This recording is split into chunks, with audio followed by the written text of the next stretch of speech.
I'm sweating my fucking balls off. It is hot. It is crazy hot. Long story short, I was the first and last guest on the PokéPals podcast. They videoed it all and then decided that they were going to cancel. I've spent weeks trying to get it off the boys, and I've finally got it now. You are about to watch the best edited podcast you will ever witness in the history of Pokemon podcasts. And the best part is, it's 3 hours of me. So one, you're all welcome. And two, let's get into it. I hope you enjoy it. Hello and welcome to episode 22 of the PokéPals Pokemon Podcast. I am your host, One Nerdy Mush, joined this time by just Tone Zone TCG. Our dearest Eddie Bear has unfortunately suffered technical difficulties and a broken back from carrying this podcast all the way from absolute nothing and obscurity into the great heights that we find it currently. But never fear, because we have found a third. Ha! Gay! A champion of his community, the Jarl of his clan. It is Jarl of the Cards. Jarl, thank you ever so much for joining us. Hello, everybody. I was waiting for some big extravagant hello, and it was the most calm I've ever seen you be. Hello, good day. I forgot what to say. Oh yeah, I'm on. Hello. I forget how to emote. Yeah, literally. Good day, I say. Can be an asshole to everyone on YouTube, but yeah, apparently I get on a podcast and I'm just like, I have stage fright. What do you mean? Anxiety is a thing. Now, for those of our watchers, listeners, fans, etc., that do not know yourself and what you do, who are you and where art thou from? So my name's Charles. I'm known as Jarl of the Cards, previously known as Poke-Jarl, known to most people who've never understood or watched Vikings as the Jarl. I hail originally from Birmingham, but I'm based now in Stourbridge, so sort of like Dudley area. Yeah. So Black Country. So the missus dragged me to her homeland, so I'm enjoying the sights of the Black Country at the moment. It's pretty cool. So you've been kidnapped and taken to a new clan area is what we've learned so far. To be honest, I wouldn't even call it kidnapped. It's been an upgrade. So I can't complain about that at all. What I'm hearing is that really you lived a good life. Oh yeah, dude, totally. Yeah, moved into a house that's older than both my nans combined, and and discovered all kinds of things issues. In the walls. Yeah, no, I think at one point we had skirting down, which was, we checked it and it was level, and one side was absolutely flush, and the other side had about a 2-inch gap. Yeah, Victorian. So the house is literally 140 years old. The original doors are literally, what you see there, that's the original door, and it is wonky. People who lived here are about 5 foot, and I keep smashing my head off the top of the door, which doesn't help when I've got headphone, the indent on your head anyway. So it's just a constant adjustment, but it's a really nice area, and I live 10 minutes away from a really massive shopping centre, so it just really helps, which is cool. Love that. So yeah. So if you ever check out the Merry Hill Card Show, by now it's cards. I literally live 10 minutes away, so I will still be late to that card show, which is actually my given sort of thing. I was going to say that's one of my favourite moments. The Swansea show. Yeah, the Swansea show. We was all obviously we'd only recently just done your second show, and out of all the vendors, you were the one we were most excited to catch back up with, and we were like, Where is he? Where is he? We want to interview him first. He'll have to wait, and then as the show starts, we just see you rushing with your trolley. Mate, I'm not even. Do you know what the worst part is? I'm not even the first to Wolverhampton. I get there, and it's I was going to say this. It's bang on 7:00, right? No. So even when I'm early, and I'm saying early for me, I get there at 7:00, and I'm like, right, everyone, you can't get until 7:00. This is the time. I get there, and there's 3 vendors nearly finished setting up, and I'm like, what time did you guys get here for? And they'll just rock up, and they'll just turn up out of the blue. And I just think it doesn't start till 9. You're ready, and there's 2 hours. What are you gonna do? I mean, so get in there. Me, I get there before it starts, but I have so much product to put out and try and organise that it just gets to the point where I'm just this is crazy, man. And then my video is always like 40 minutes in, and I just have to openly admit that, yeah, I am late. Yeah. I think as well, when we came to the second one, we and my friend Lucas, who drove, shout out car to Mr. Wise, we left Dorset at 4 a.m. Still beat me there. And still beat you there. You live less than an hour away. Which is a phenomenal I think that was performance. I think that was the one where I had to pick up some more tables.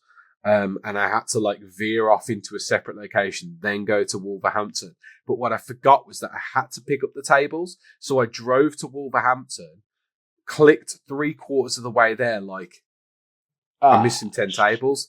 Had to drive back to like this guy's house to pick them up and strap them to the roof of my pickup. I looked like, that scene in Toy Story where the dude just like loads all the pizzas into his car and it's like a giant tower. Yeah. And it's like I had that on the roof. I had that on the roof of my pickup, dudes. And it was a pretty great. And it went round the corner and literally just started doing this. And I'm looking out the window a lot. It's giving Dukes of Hazzard big time. Very.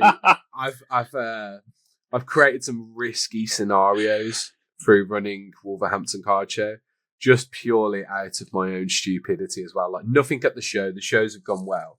But it's just like the lead up to the shows, my organisation skills have just been horrendous every single time. So but how they managed to come out like as in my opinion, just one of the funnest card shows is just like, yeah, I don't know how it just keeps happening. Honestly, it's just the end result doesn't show disorganisation at all.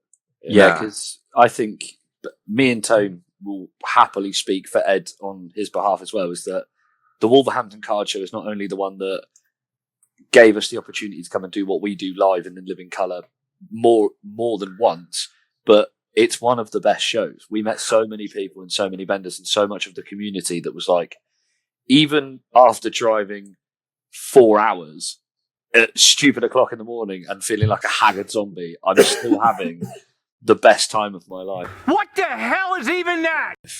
You didn't mute yourself, by the way.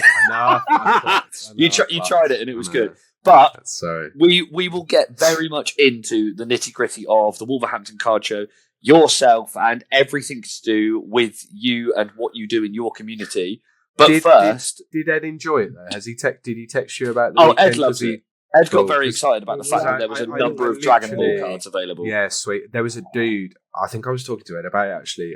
There was a dude who came on the Sunday and he was like, I love Dragon Ball and I'm just going to buy it. And I mean, I think I had like a 500 quid. It was the sleeping GT Goku. So he sleeps around the dragon in his like kid mode from GT, or kid form, I should say, not really mode. And that's like a 500 quid card market. And he was just like, boom, yeah, I'll take that. Went to another vendor, $2,000 Super Saiyan. The one that Pack Battle recently got in a BGS Black Label.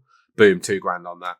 And this guy just went around and spent $10,000. And I was like, where has this come from? Like, this guy's just come out of nowhere, swept the vendors of all their Dragon Ball, and then just walked out, like, knowing in 6 months' time he's going to probably be up, like, double, if not triple that, with just how Dragon Ball's going at the moment. Yeah, it does seem to be popping off massively. A lot of things that, especially for me, Tone, and Ed, because I know Tone is predominantly a Pokemon fan, but I've started getting into Yu-Gi-Oh! Not only collecting but playing. Same with Union Arena and even looking at Vice Schwartz as well. And I think a lot of us are starting to realise that there's more out there than Pokemon. And while I do love Pokemon, it's what got me into TCG. It was the first, Topps Pokemon, the original one. Everybody collected that. We all had that. The first movie, the promos, the second movie, the comics, all that kind of stuff. And then the TCG itself, like obviously the iconic art.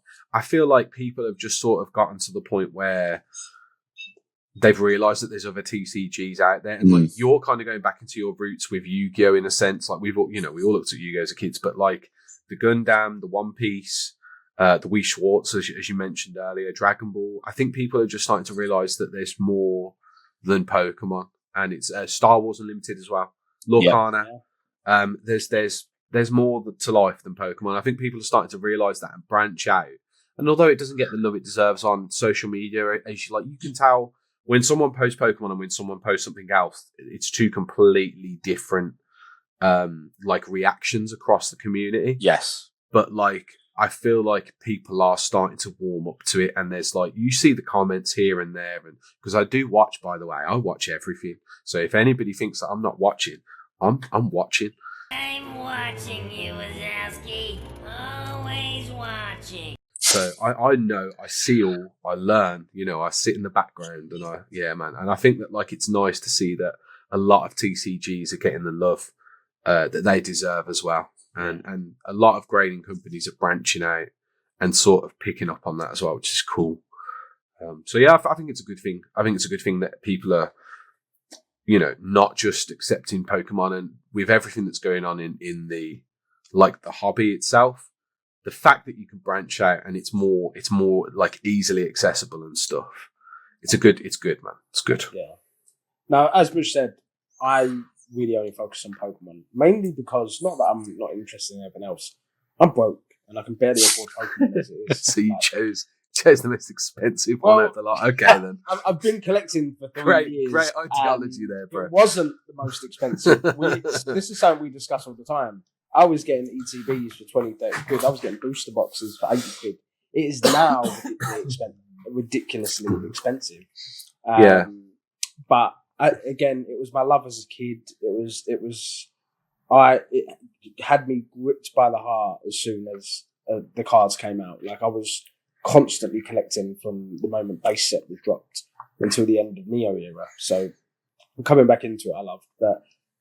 Quickly focusing on the Pokemon before we move on. 3 things I want to know from you are your favourite starter, your favourite legendary, and your favourite Pokemon overall. What are they? Favourite Pokemon overall is Kingler. Fair. Insane Pokemon. I used to utilise it in red, blue, and yellow quite a lot. You had Ice Beam, you had Crabhammer, you had Guillotine, and you had Surf. So majority of Pokemon were susceptible to Surf. You used Ice Beam or Surf for Agatha's Pokemon. Lance, you just wiped the floor with Ice Beam, and that was all there was to it. But I used to be really dodgy, and I wanted to one-shot the lot. So I created when you had the X accuracy. So you had to build Kingler's defense up to make him an absolute unit. But what you had to do was utilize X accuracy every battle, and then you could get a one-shot guillotine off, and it was always a one-hit KO. It was known to do that, but the accuracy was where it sucked. So X accuracy, you just wiped the floor with Kingler, and it just made it so unique. And I think that's what I liked about it. I don't know why I always liked Kingler. I think it was watching it in the anime, and he was just an absolute unit for Ash. Battered this Pokemon, evolved into Kingler, beat that, and then it was just I think it was he's one of his second or third best Pokemon because Primate was the undefeated one. Oh, brother, this guy stinks! And yeah, I just loved it, and I just thought it was such a cool, just one of his Pokemon that he rarely used. But yeah, I just fell in love, and I've always liked it since. And it's just a kick-ass. They never made a Mega, but I liked the Dynamax where it had the Sage beard, and it was kind of like a Sage mode for Kingler. And I was like, yeah, this is sick. And it wasn't too bad competitively either on Sword and Shield. It wasn't amazing, but you could build a team around it and utilize the Dynamax function. Because I like to play the games as well. I play a bit of Champ when I get time, because it's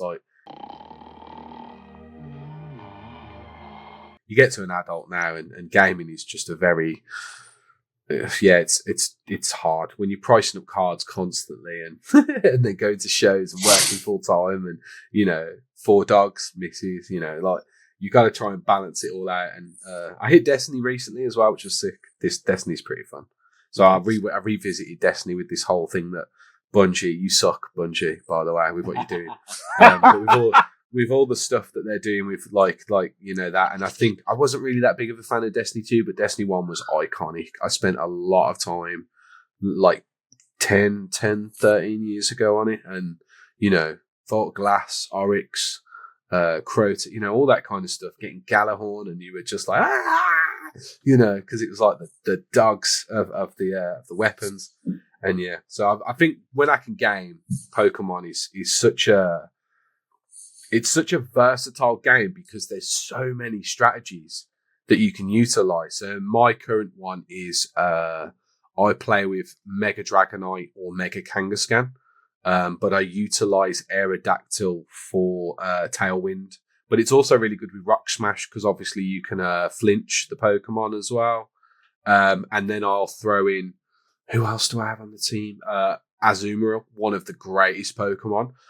Water, Fairy type, like insane speed as well. Who else is on my team? I need to dig out my Switch too, man. But yeah, I've got like a few decent styles where it matches the play, and I got to like Ultra Ball in last season, so I didn't do too bad, but it was just getting the play time to do it. But yeah, starter Pokemon, oof. I don't know, man. It's probably going to be Bulbasaur. I think it's Bulbasaur. I like Bulbasaur. Concept starter, gotta love it. Yeah, I never really liked. I thought Typhlosion was a bit meh. For Alligator and Meganium, meh. I think Venusaur was just an all rounder, and like Bulbasaur was a strong starter. Gen 3 was a good set, to be fair, but like I think you've just got to go for the original game that you played, and obviously mine being, because I'm old, mine being red, blue, and yellow, and it was just like, yeah, just pick balls. Everybody was mad on Charizard, and I was like, nah, he's cack. To beat Brock, you have to level a goddamn Butterfree and use Confusion. I was just like, this is terrible. Like, why would you want to do that? Like, it's literally useless for like the first. Is it like 3 gyms or something? It's not particularly great against Lieutenant Surge. No, unless you teach it Dig. Yes, correct. Yeah, once you teach it Dig, it changes the game. The correct choice is Bulbasaur because it does Brock, it does Misty, it resists Electric, and it's got the Poison typing, which is the greatest typing in Pokemon of all time. Which then it avidly resists a lot of Koga's Pokemon as well, and then by the time, yeah, of course you are, mate. Yeah, of course. Yeah, just like Mega Venusaur doesn't get much love either, and like even the Dynamax looked awesome, and I don't get it. Like Blastoise was a good shout for the Dynamax, where they put like a castle. Was it like a castle on its back, or like a turret? Like a turret. Yeah, it was like a big, massive like shell. Yeah, that was sick. That was sick. Yeah. Charizard was just terrible, but it was like a game for gameplay.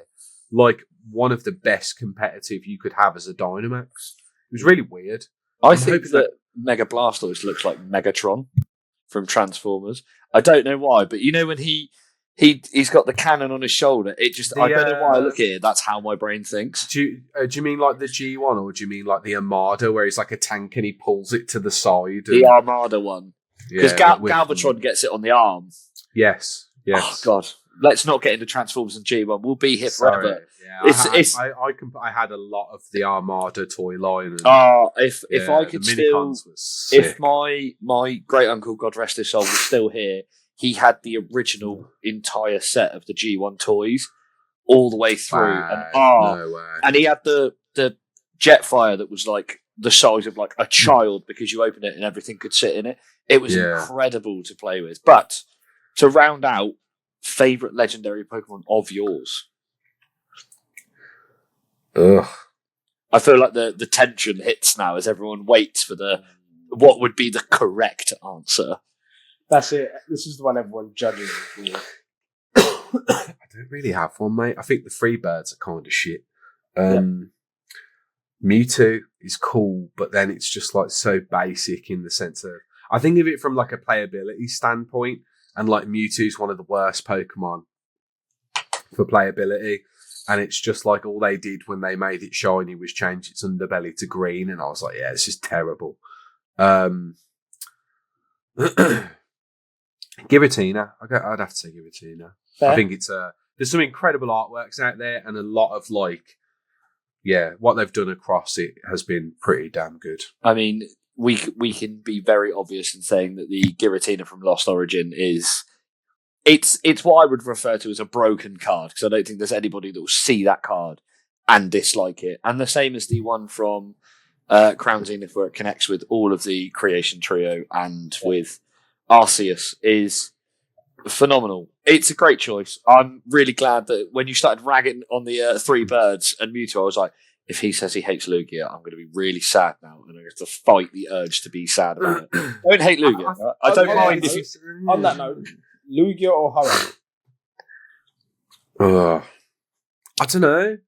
I would probably say... He's only asking this because I don't like Ho-Oh. And I'm not the biggest fan of Lugia, so... Yeah, I'd probably say I'd be more susceptible to utilising Lugia than Lugia than Ho-Oh, for sure. Although I will say that Lugia's typing still to this day doesn't make any sense because there's a psychic flying type that lives in the water. Yeah.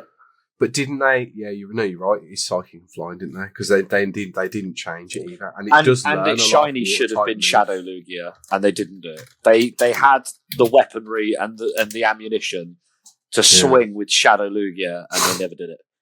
Shout out Gale of Darkness for giving us the only decent thing that Lugia's ever done, which was be Shadow Lugia.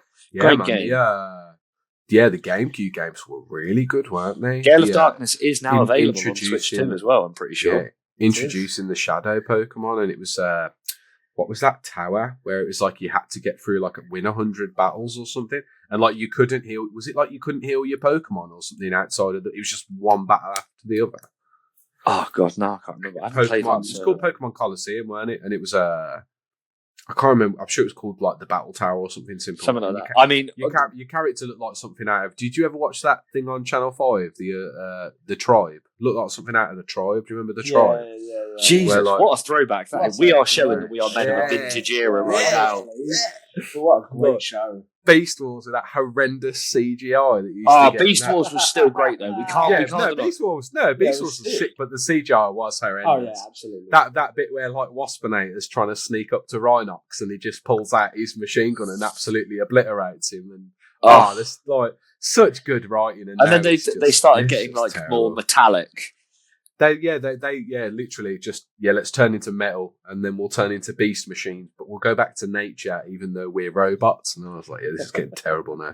Yeah, it did get weird because Rat Trap looked so strange when he got his I'm going to call it the second evolution when he got a bit more metallic. Yeah, and he turned into a car and people would sit on him and he'd drive, and it was just and then Cheetor, who would have probably made more sense for that, became a flying... Had wings. Flying cat. Had jetpacks each side. And then it was... What the hell is this? Oh, what was it? Is it... Oh, God. Something Hawk? Razor Hawk? Something like that. Tiger Hawk. That was the amalgamation of two... Two.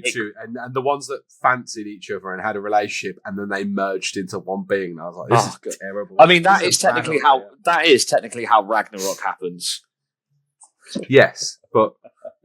we need Ragnarok's much cooler than... Yeah, but I mean, to be fair, Norse mythology is a bit weird. If you actually go through it, and I was actually having this discussion with my fiance. I get married in 4 days, boys. Oh no way! Congratulations! Yeah. I got married. Congratulations! 2 weeks ago. Bro. 2 weeks ago. It's why we cancelled the podcast. And in fairness, with current topics within the community, probably a good idea to have done that because all the facts came out now. So we'll discuss that later, viewers. But it's a good job we did sort of delay the podcast a bit. But yeah, congratulations, bro. Thank you, and congratulations. I hope you enjoyed it. I saw you all suited and booted. It was awesome. So it was lovely. But getting married in a room that was 31 degrees. Yes, you did choose the hottest. To be honest, I'm not going to complain because it was the most beautiful time for our families to come together for that. But when you're in a 3-piece suit that is of a dark green colour, you are sweatier than most people at a Pokemon League night. It was quite brutal, but it was a wonderful time. It really was, and I'm now filled with all the joys. I'm now happily married. The weirdest part is going to be wearing the ring. I had it all sized and stuff, but I don't wear jewelry. I'm not a jewelry person. I don't wear anything. I wasn't. And then to have a ring on full time is going to be weird. It's weird for the first week. I really just got used to it. I've been married three and a bit years now, almost 3.5 years. The first couple of weeks it was odd. It's part of me now. If I ever take it off to clean or anything, and I've not got it on, I start panicking. See, my wife now, when we were engaged, she went to Dubai and bought me this ring with an onyx stone in it that's got our initials on it. And so I wore it as like a fake engagement ring. Right. And then it's a very Bosch ring, that isn't it? Bosch. Oh, Bosch. Proper geezer. Bosch. And then when I took it off, because I got my wedding ring fitted, my finger had shrunk from wearing a ring the whole time. So it's like I had like 2 weeks between the day I got it fitted and the day we got married, and I'd been wearing my ring for like a year, and it threw me completely. Because every day I'd be like I work with my hands, and so it's like I spend a lot of time like doing it, and then I'd be like, I can't feel my ring. I'm not wearing it on that hand. Okay, that makes sense now. So yeah, you honestly, within about 2 weeks, you'll never notice it. The first 2 weeks of wearing it, I was like, this is weird. But now I don't even realise I've got it on until it comes off, and then I'm like, oh, my life will end if I can't find it.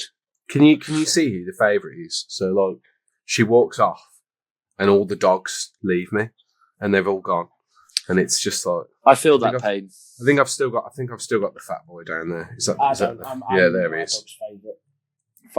I think you'll actually find Tone. There he is. I'm your dog's favourite. Just saying. Yeah, Zeus is the same. If I come home, he goes mad, and then Ellie will walk in the door behind me, and then it's like, I wasn't even here, I don't even exist. Unless it's food or Dad, I need a shit. For sure. I'm non-existent to that dog. Or it's, I want to be warm, and you're warmer than Mum, so I'm going to climb over to your side of the bed. Yeah. And then he kicks at me for 20 minutes, which is always like a joyous occasion when you want to have a cuddle with your dog, and realistically, all he wants us to do is for you to fuck off out the way so he can have a heated seat. That's it. Now, getting away from our own personal lives and going into the business era side of what it is that you do, because obviously you've built your own vending business. You now are, I'd call you a full-time vendor. I think that's quite safe to say, realistically. And running your own YouTube channel, which is hard work and probably takes a lot of your time and effort, considering that you're filming vendor POVs, you're editing them, you're also vending, you're doing all of the card stuff. What drives you to have that kind of like that energy and passion towards all of it? Because obviously there must be a day when you get home from a show, you throw the bag on the floor and you just go, I don't want anyone to fucking talk to me. I'm going to turn on the PlayStation and I'm going to do this for 20 minutes. And then you stare at the home screen because you end up doom scrolling and go to bed early. Because we all do that kind of thing. So what keeps you going all the time? The most honest answer is because I enjoy it. The minute I stop enjoying it, I am my biggest critic. I'm my biggest fan. It sounds like really egotistical. When there was like 10 people watching, I would watch my videos. I watch every single video. And if I don't enjoy watching it, so obviously while I'm creating it, I enjoy it. In the sense of watching it through and making sure that I'm happy with it, obviously. When it gets to the full edited version of it, and I will sit there when it premieres, watch it, because I want to make sure that if I'm not entertained from it, then something's wrong. And you do watch it before you put it out, but sometimes you rush, you're trying to get stuff out, you're trying to adhere to a schedule, as it were. But yeah, I feel like until the minute I stop enjoying it, it's done, over, gone. Yeah. I appreciate all the support that I get. Every show I come across, there's someone who's watched my content, which is just insane, to think that that's happened now. But it's something that genuinely is, and I mean this in trying to the problem is I'm an asshole, right? And I can never not be an asshole. And I really point this out in my videos, and I get comments like, man, you were such an asshole to that dude. And I was like, that's what I'm trying to put across. I'm a nice guy, but I'm an asshole. But I feel like even if I had 1 million subscribers, if I think my content is just horrendous, I won't do it anymore. It's just game over. I'm done. And that's it. I work full time. The last time we spoke, I think I'd said that like I was made redundant from my job in Jan. But like essentially to remortgage the house, I can't just be a full-time vendor. It's the most important part. The house is more important than Pokemon, obviously. So I survived by paying the mortgage through my redundancy pay, got a job, just in time, thankfully, because that would have been awkward. And then just kept going. And I could do this at full time, but it's not the right time to do it at full time. I want to expand. I want to make it bigger. I want to make it better. Moving out into multiple TCGs as well has become quite a challenging aspect because you're not just focusing on one. You're focusing on 6 now. So I've got Lorcana, Yu-Gi-Oh, Gundam, Pokemon, One Piece, and Riftbound. So I'm focusing on multiple TCGs.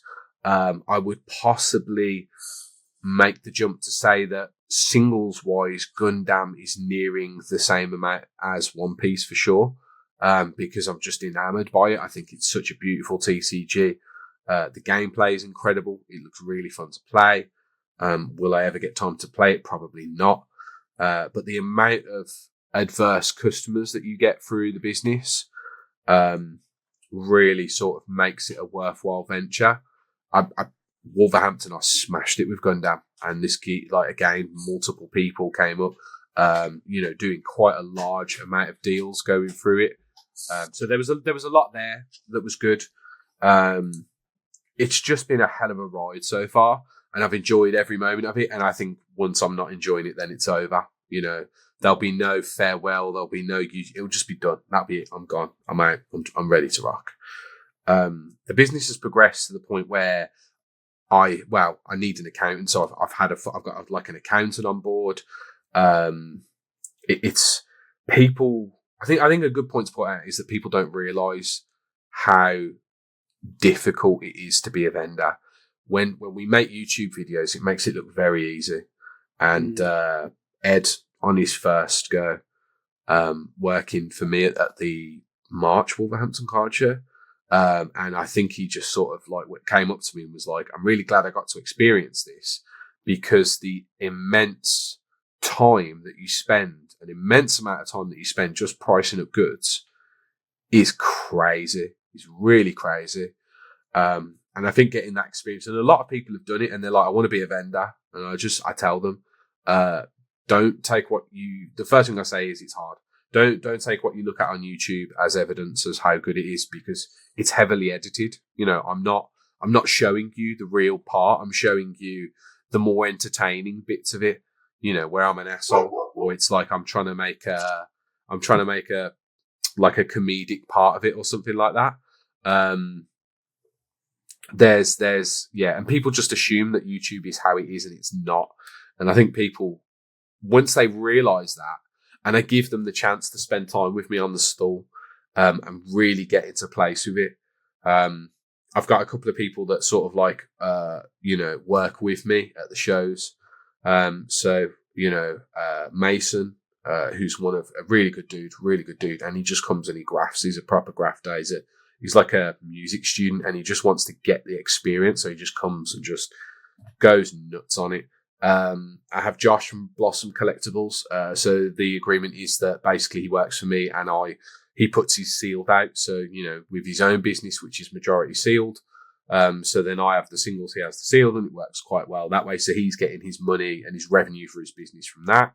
And he actually put me in touch with the accountant that I utilise as well. So it's so important. There's people in the industry that will talk to you about this. A big one is L's TCG. So he runs Collectiverse, but he's so honest.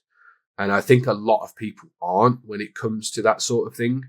And he will sit there on Instagram and just waffle off about the most important stuff, about how you need to get your taxes, you need to get your basically you need to get your shit together. You need to understand that the tax man will come for you. The minute you hit 3,000, you should be self-employed or you should have a limited company. You need an accountant. The minute you go VAT registered, you are screwed. You need to be watching this stuff like a hawk. And to be fair, the missus has done all this sort of stuff for years, running her own business, dealing with other people's businesses, mainly construction. So she's like been on my back since day one. You've got to do this. You've got to do that. You've got to do this. And, it's yeah, whatever sort of thing. But like, it's always been there. It's always been dealt with. It's always been done. You've got to do this legit is very difficult. And I don't think people realise that. You get a lot of stuff about 70%, 80%. Why aren't you paying more? And it's like, well, when you put it all down, you've got food, you've got fuel, you've got tables, and tables aren't cheap anymore. The first card shows were, really good prices. Most average card show, I would say, ranges between £80 to £100 a show per table. Sorry. So per show, about £80 to £100 on average per table. Now, if you're starting out and you've got a 9 pocket binder like I did when I first started out, what's that, like 480 cards on average in the folder? So you've got 480 cards, and your average stock, like, what you would lose on stock on a normal day, about 10%. So if your average of that 480 is £3, it's like you're making a loss. So you have to start with such a heavy investment to start with. And all you can do is buy, because you're losing money from the tables, you're losing money from the fuel. So you can't just jump into this and expect it to go really easy, because it doesn't. And then, trades are a really good thing, because that's a great way to build the inventory.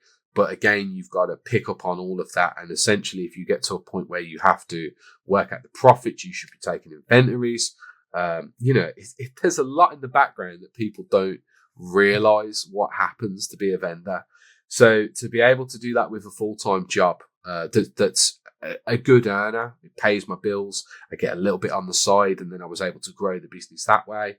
I'll be honest, without my partner, I probably would never have started this. Getting to a debt-free position, I'm sure there's been experiences like it where we've been terrible with finances, and the minute you turn 18, you get a big, massive, like, shiny thing that says finance. And it's like, you can have this for something a month. And then it gets worse and worse, and credit cards and cars, and, Very pops along and they're like, want a PS4? And you can have one right now, and you can pay 12 months later, and you don't pay 12 months later, and then they slap an APR on you, and you're like paying, you know what I mean? And like, that was the... That is literally how I get every one of my consoles. I'm just getting flashbacks to Klarna on eBay, like when I first got back into the hobby. No, dude, yeah. So like from the ability, where I was probably, I'd say, the best part of like 30, 40 grand in debt, to be able to say that, like, even before we bought the house, I paid off my car, which isn't a small car, it's a big truck. So to have been able to have paid that off, be comfortable, saving a large amount of money so that we could get the house for the deposit, and now starting like redecorating this beautiful house that we've managed to buy together. It's a real sort of like, it's a real blessing to get to that sort of position, and to know that it's been from not only me working hard, but having a supportive partner. That is the most important part, that she has supported me the right way. And if we couldn't afford to go out, we didn't go out. And, in the past, I would have been chastised for that, and I would have been berated. And to be able to find such a supportive person in my life is so important. And especially for like men, where it's such a, I don't want to make it sound like, oh men, feel sorry for us. But like, there's a lot of times where a lot of men get lost about that kind of stuff, and they don't have that direction to take. But I feel that like the journey that I've been on with my fiance, has been a very difficult, but then very rewarding at the same time. So I'm very, very thankful for where I've managed to get to, the lessons I've learned, and especially like the journey that I've taken so far. And it just seems to get better and better. So very, very, very thankful for sort of where I've been. I don't like, it's why I don't complain about anything. It's why you don't see me moan on social media, you know, the stuff that comes up on content. You know, I think, you know, what have I got to moan about? Do you know what I mean? Like, it's been a very, very, like, these last few years for sure have been very, very rewarding. So I have nothing to moan about, and all I want to do is just like give that out through, and essentially it's the ethos of the Wolverhampton culture is to give that out to the general public, where if you know, people struggle to get certain stuff, and yeah, I can't stop people selling it at market, but at the same time, it is what it is, you know, but at least it's available and it's ready. And I think, if I was able to get a wholesale, I think then I would sell it at retail. So, you know, I'd keep a little bit for myself. I'd open some up, you know, sort of enjoy still my gambling addiction. You've got to get the itch for the rip somewhere. Yeah, do you know what I mean? You've got to get the itch in for sure. I might need to take some more lessons from you, mate, because you said that what have you got to moan about, and I wish I could say the same, but I just need to look to my left and my right. I find something to moan about every day. Yeah, you are a bit of a moany bastard, mate, to be honest. Yeah. Don't give me given a gold brick and he moan about the shape of it. Do you know what I Absolutely, mean? it's not a brick, it's a sponge. Anyway, so talking about all this growth, one bit of growth that we want to focus on is that your YouTube and its recent monetization. And yeah, so I mean, that just grew from me being an asshole, though. But it was like it pays. It pays. Yeah, but like, It yeah, pays. do you know what I mean? Like, I try not to focus on the dreary stuff, but it is just like you have to get to that point to create the views. And yeah, I think putting the table drama in big fat bold letters kind of worked. And while it was a very satisfactory ending, I still got a lot of negativity for it, and it was more to the fact of like, I'll be black and white. I could not give a single F what anybody thinks about that scenario. I was in the right, he was in the wrong. There's no two ways about it. If I saw him in the street, I'd be like, mate, I owe you 20 quid. Because, you know, that was the difference he was talking about on the card. So you can have 20 quid off when you come to the table. You know, I'll sort you out, bro, because essentially you've done me a solid. The arrogance and the bullying of it, which is essentially what it was. And there were vendors that turned around and said he did exactly the same thing. That was the bit that caught me. And that my main thing is, if you treat me with respect, I'll treat you with respect. And I'll always start off nice. If you talk to me like a human being, totally fine. Vendors get a lot of stick in this industry, and I think people seem to think that is okay to talk to people like that, and it is not okay to talk to people like that, because if we were not behind the table and that was out in public, that would have ended very differently. I think that just the attitude that was there, and it like my back goes up like that, and it's like, you know, who the fuck are you talking to, dude? And I think that's kind of where it was just like, yeah, just, you know, use your eyes, look up, or whatever I said. And I don't care. Like, if you're going to talk to me like that, you're going to get it back. And there was a lot of people that were like, I don't see what the problem with is checking a card. And it was like and don't get me wrong, I'm always down to comment because it helps with the algorithm. It creates more, you know, it adds to it. But like the way that they put it across as though it's okay to check a card. There's no problem with checking a card. No problem, but don't talk to me like I'm dirt, because that will never work out well for you at all. If you talk to me like that, I will literally give it you back. There's a guy that thought he had me by using, I won't obviously say it in the podcast, the C word, the person who's frequently seen on a number of Tuesdays. Yeah, you know, but like, you know, that using that word, and he thought he had me, and I just turned around to him and I was like, mate, my missus uses that for foreplay. I was like, you got nothing on this. Like, I'm good. Like, you cannot deal with me. You know what I mean? Just for our viewers' context, what's this? If you don't mind going into the situation, what is it exactly that happened? So it was about a Ace 9 Temporal Forces full art Gengar. So the price was 40. I did a deal earlier in the day. I priced it up, checked it on eBay last sold, put it back in the case, carried on. A guy came over, wanted to do a trade. One of the trades included the XY promo Zard, the Venusaur, Blastoise, Yes. Charizard promos. Yep. So it was an LP. So I priced it at light play. I turned it over. I explained to him this is how much it is on the price because you've got the whitening around the edges. So I would have to price it as a light play because let's be honest, the minute that anybody walks up to my table, if they see it's got whitening around the edges, first thing they will do is expect a discount. So I will price accordingly. And I sort of go a bit over the top in the sense of where I've had cards in and I will check the condition. If I think it's an LP or an MP, I'll probably put MP more than LP. And, I might make a loss, I might break even. But the point is that I'd rather be scrutinous about the condition than not. So he rejected that one. And by this point, his mate had come over. And I was like, no, that's fine. But essentially what it equates to is you'd pay me £25 on top. And then his mate was just like, it's a £20 card. And I was like, I priced it up this morning. It's definitely not a £20 card. And he was just like, the way that he said it, it's £20. It's £20. And I cut a little bit more of it out as we were going through. And I said, I checked it this morning. He's like, I'll check it now. I'll check it right now. And it's like, rather than just saying, look, I'm just going to check it. You know what I mean? Like, if you'd have been like, look, I'm sure I saw that for £20. I'm just going to have a quick look. I'll double check. If you're right, you're right. If you're wrong, I'd be like, yeah, no worries, dude. That's all good. You check. And we'd have had the fight, like as in like not the fight. We'd have had like, the back and forth. Well, it was this here. I think I mentioned on the video, it was like £29 in like Jan or December. And then it was like, and the average was like 40. But it's just the way that he did that. And then that's what got my back up. That's what really sort of like irked me. And, I mean, coming from that sort of standpoint again, if he'd have been more respectful, I wouldn't have got 15,000 views. So kudos to the dude who really pissed me off that day, because you've turned me into a monetized YouTube partner. So again, thank you very much.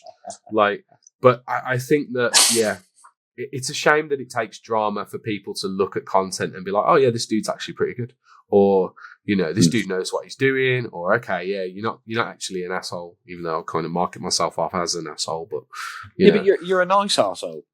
That's the we obviously we speak to you behind what we'll call behind the camera, as a regular human being.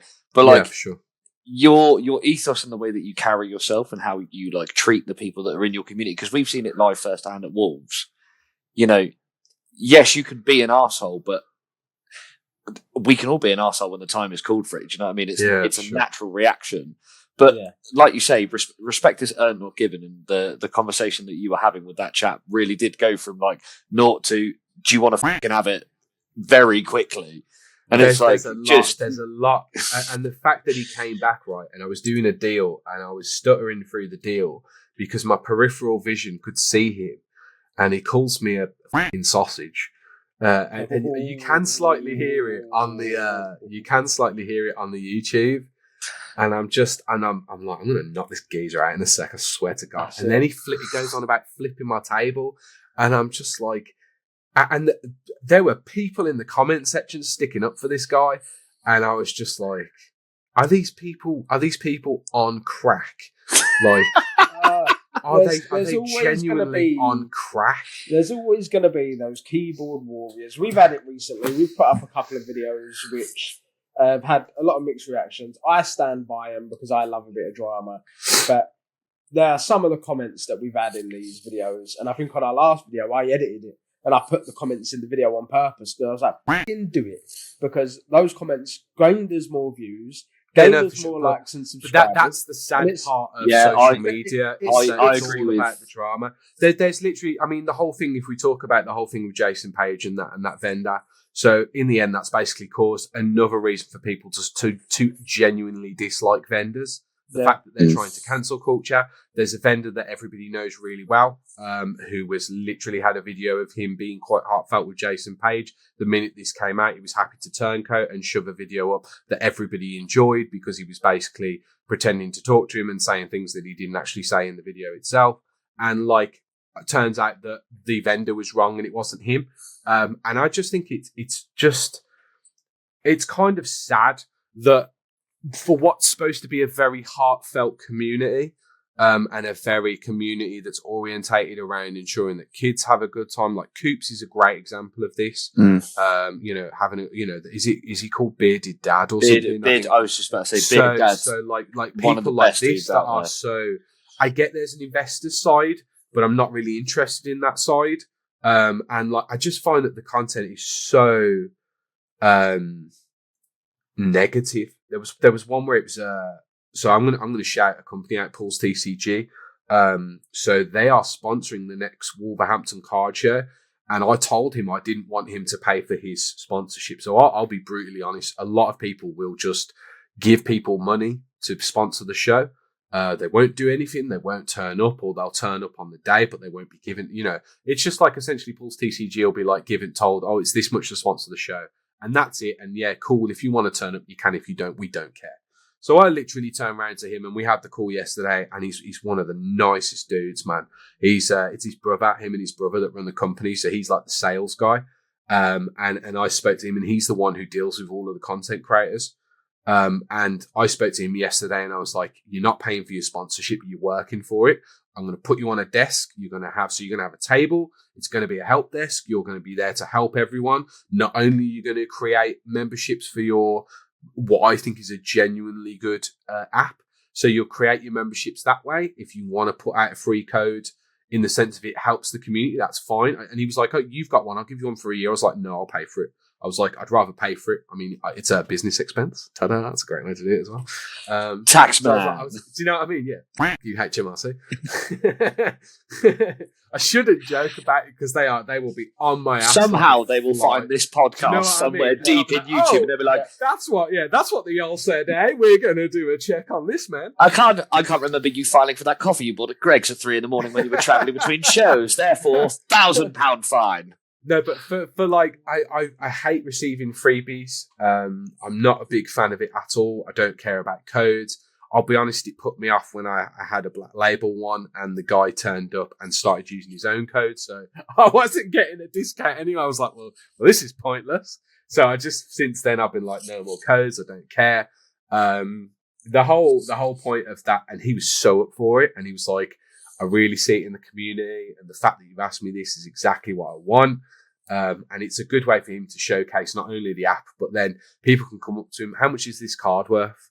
And then he can go, right, it's this. Now, do you want me to show you how you can do that? Whereas most content creators will be like, vendors are scamming you. Don't trust them. Use Pulse TCG. And it's like, come on, guys, like, work with the vendors. Yeah, make it like, talk about it how, I can get all my stuff priced up, so when I get there, the vendor's not wasting his time. He uses Pulse TCG too. I've sent it everything I've got on there. He can check through it himself. We've pre-organized the deal. I've got there, I've swapped the cards, or I've traded the cards, I've done this, boom, it's done. And it's like, that's the kind of content you want to see. Yeah, that's a top tier idea. Vendors are scammers. Make sure you don't get out, because all I see, and it's like, you're just creating the negative on it. That's it. You're creating the negativity on the community. See, I love the idea that you've got that Pulse come in, like if I come to the show and they teach me how to use this app and they help me and coach me through it. That's brilliant, because I've heard nothing but good things about Pulse. Like, genuinely, nothing I've heard has been like, nobody's been like, this is fucking terrible. Collector's fantastic. This is fucking terrible. Use this. Again, there's literally a video with content creators, right? And they open a pack and they put Pulse TCG in the corner. And it's a very well-known content creator. And they just put Pulse TCG in the corner. They don't even use the app. They just open the card, show that they've got a illustration rare. That's the end of the video. I'm sorry, what the f*** that got to do with Pulse TCG? Like, what? If you're trying to show the app and say, oh, right, I've pulled this card. Let's just scan it on the app. Oh, it's worth this much. That's pretty cool to know when I go to a show and I've got a trade value. It's just like, do you want to open a pack with me? Oh, I got a rare. Sweet.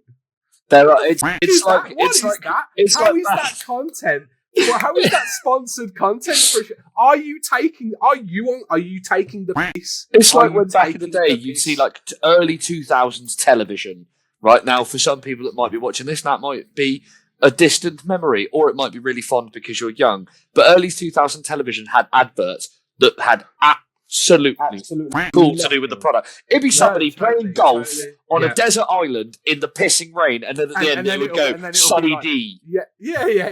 Or it'll be like, have you got bowel problems? And it'll just be like, you know what I mean? Here's the diarrhea tablet that you don't need anymore. And then he'll look back as he's like swung and hit a good, you know, just like, I swear to God, like, I'm going to be honest now. My one gripe is content creators, and I mean like Instagram content creators, because the stuff that they put out, and I'm just like, you make this whole situation worse. The Gengar thing was just horrendous, and let's be honest, if we'd have done this podcast 2 weeks ago, I think one of the questions would have been, how do you feel about the Jason Page situation?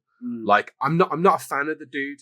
I'm not a fan of the dude at all, but he's provided a service. He's provided an ability for people to be attracted to a card show, whether you like his ethos on the signatures or not. That's his business. I respect that he has created that.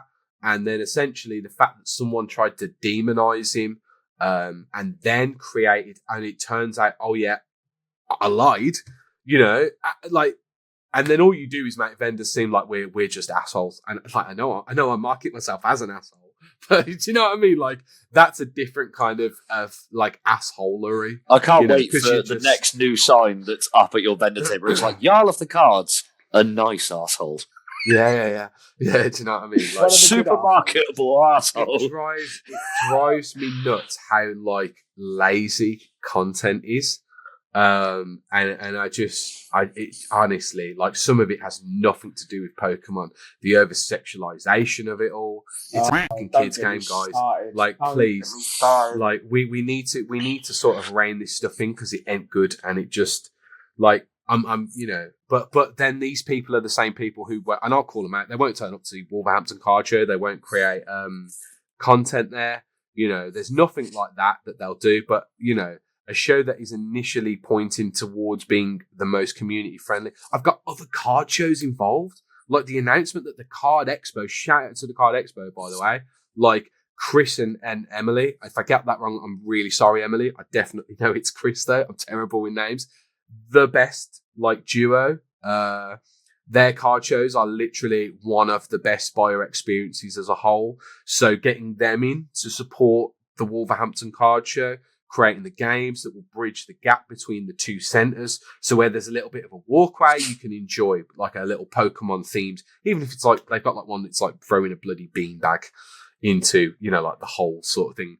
But it's Pokemon themed. Pokemon Pokepals like sounds fantastic. Just to that sounds great. That is like a garden game that you play at a family barbecue that somehow you're either fantastic at or at. There's no middle ground.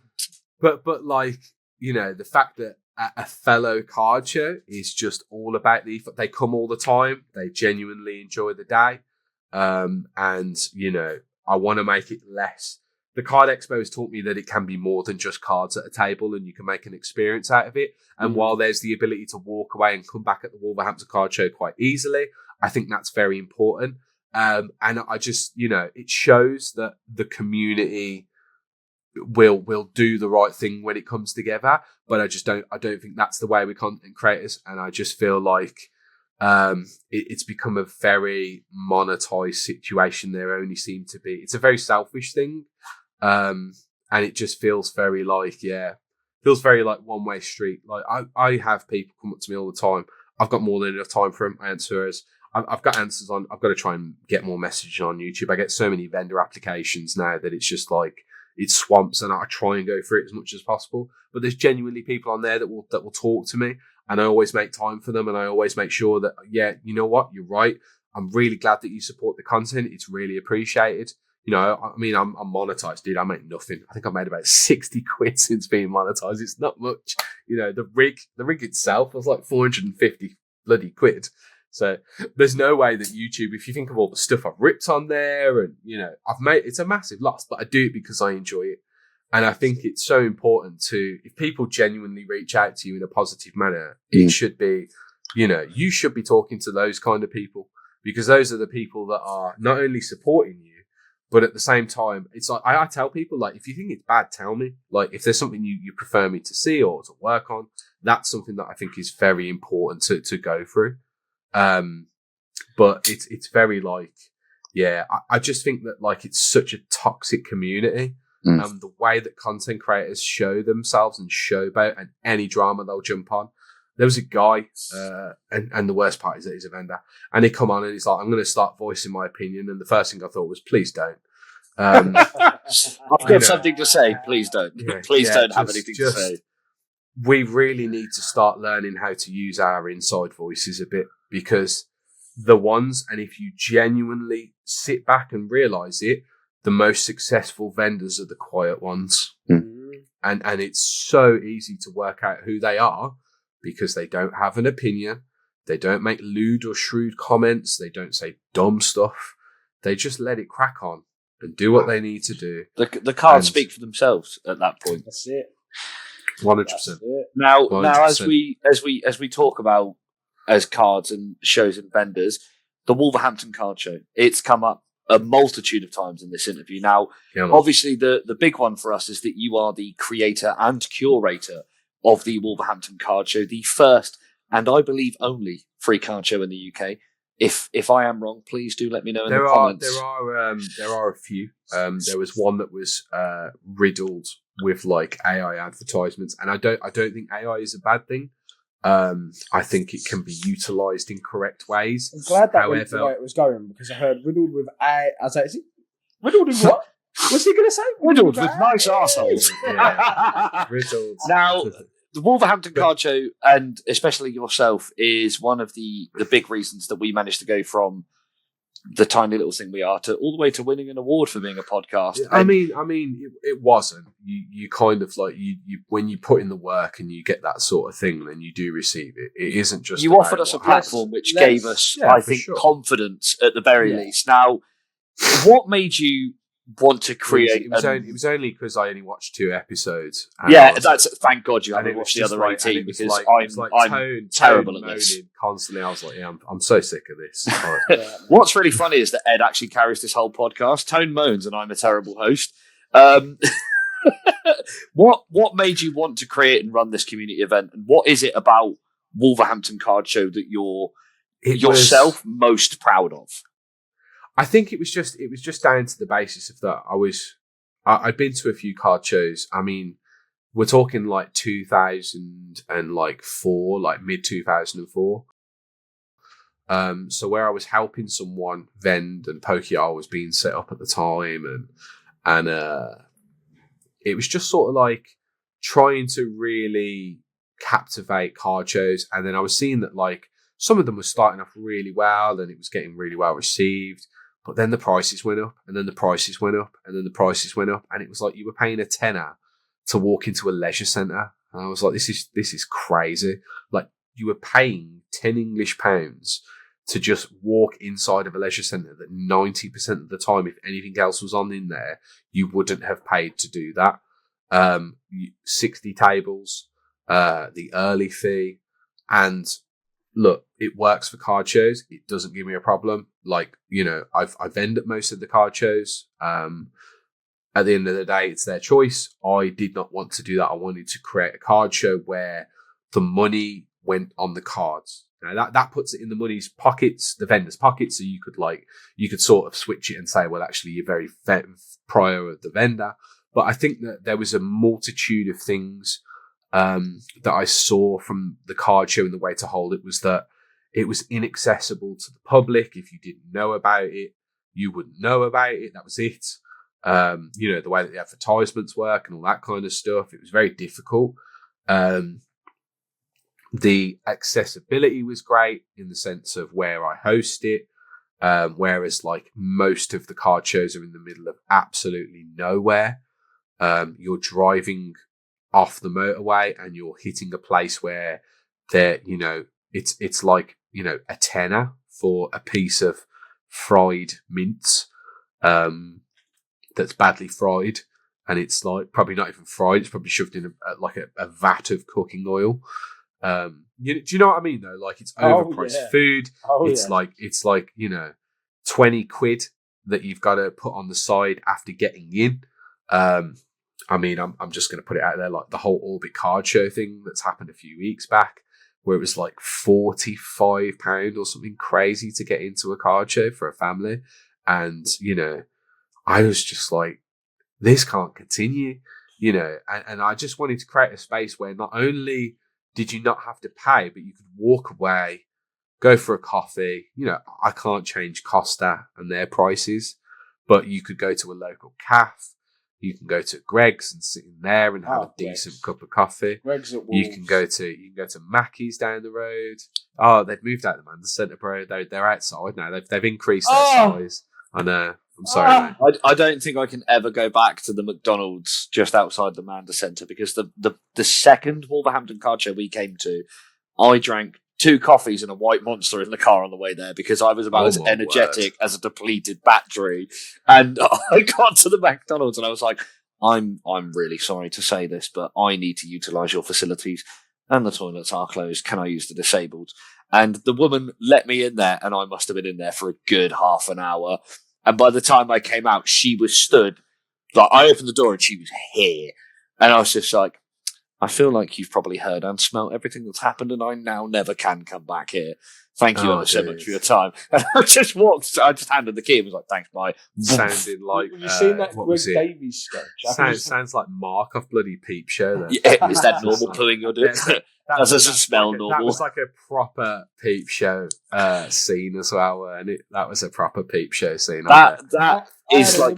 Mark Corrigan and Jez are like my 2 spirit animals. And I'm either more Mark or more Jez, depending on the day, depending on where I am. I find myself being much more Mark than Jez these days as I grow into my later years. But yeah, that was a very Peep Show-esque moment. I'd like to think that Ed is our Alan Johnson. And when he watches this episode, he'll love that. He's the kind of person that mispronounces Frankfurt and says Frankfurt.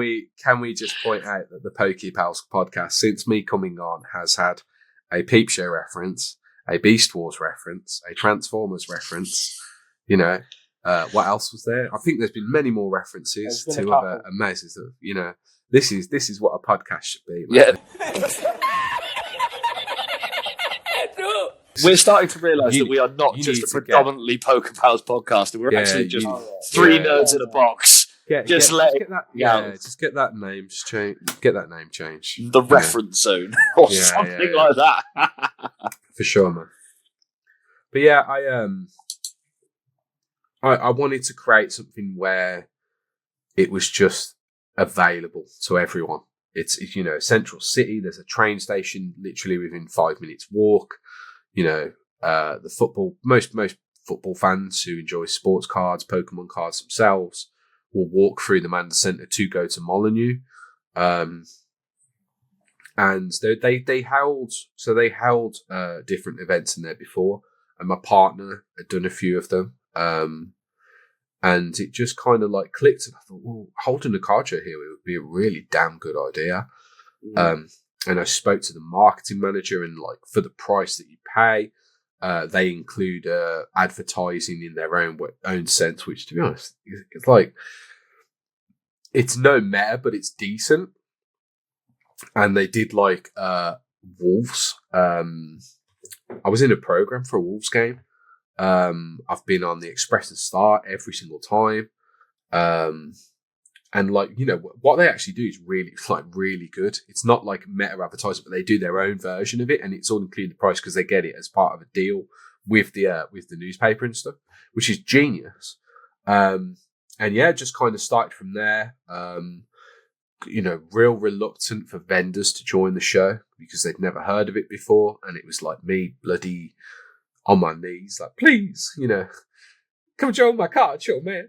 You know, like Eddie Murphy off the Nutty Professor when he's like begging the woman, you know, can we go back inside? You know, come on, join my card show, man. You know, I get down on my knees, I'm begging for all these things. I think I can't. These people are watching. I'm sorry. And it was just like really, really difficult to sort.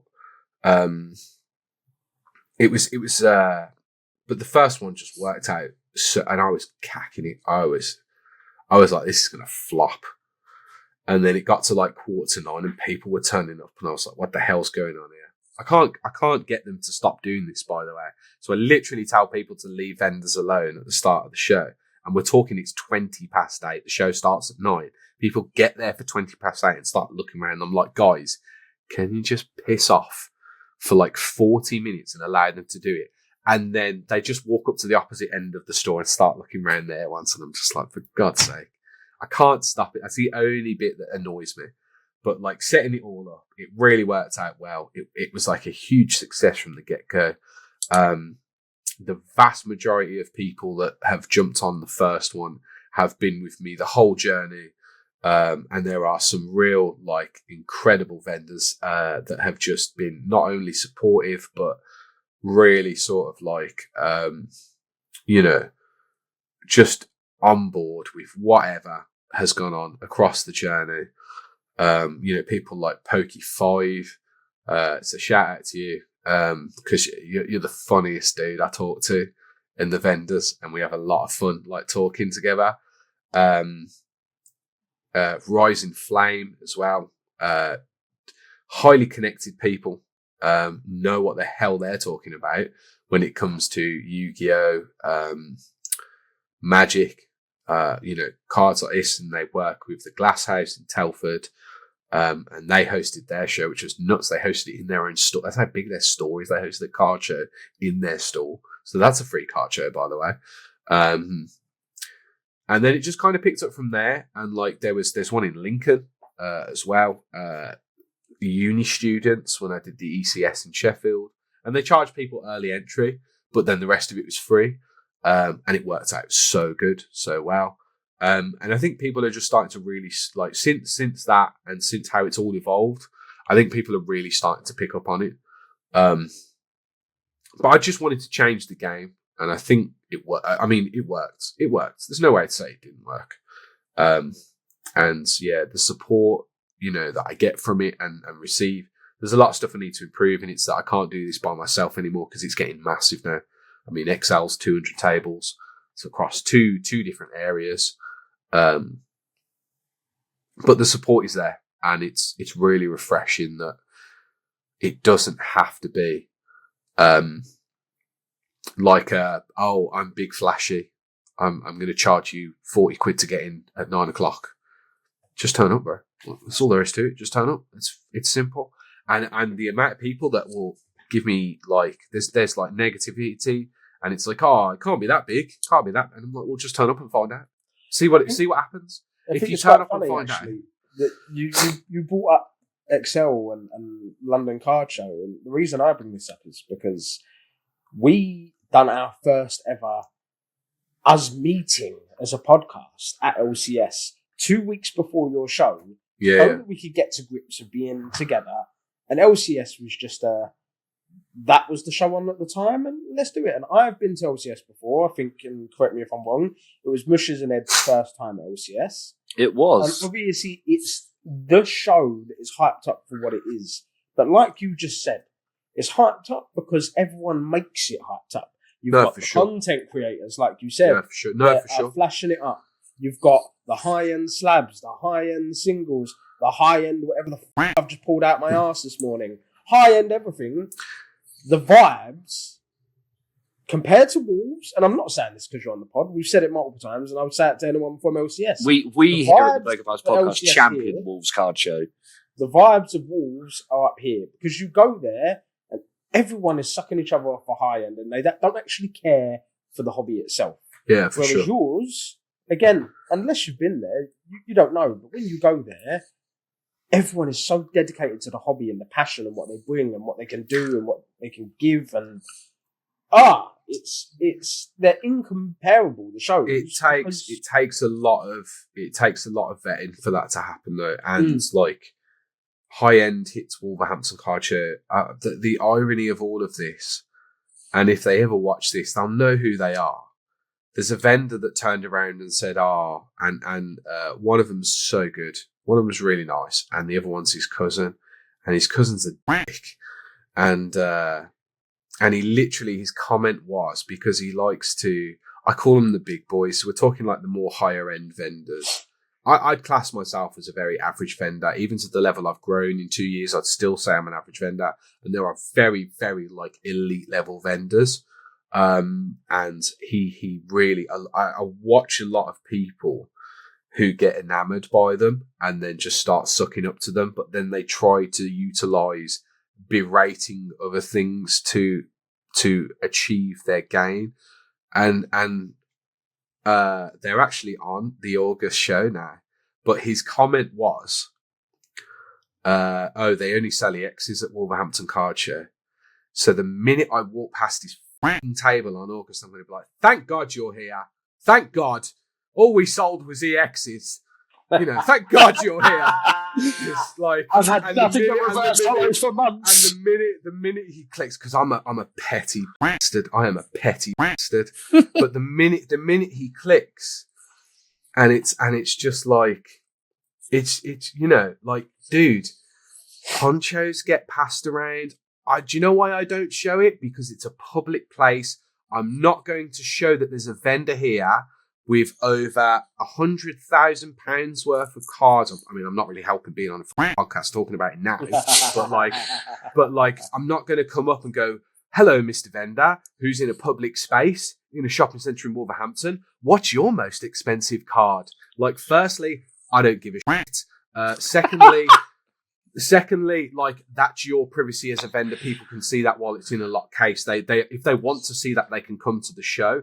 Thirdly, I think it's trashy content, again, because it's not about the community. It's not about the ethos of the show.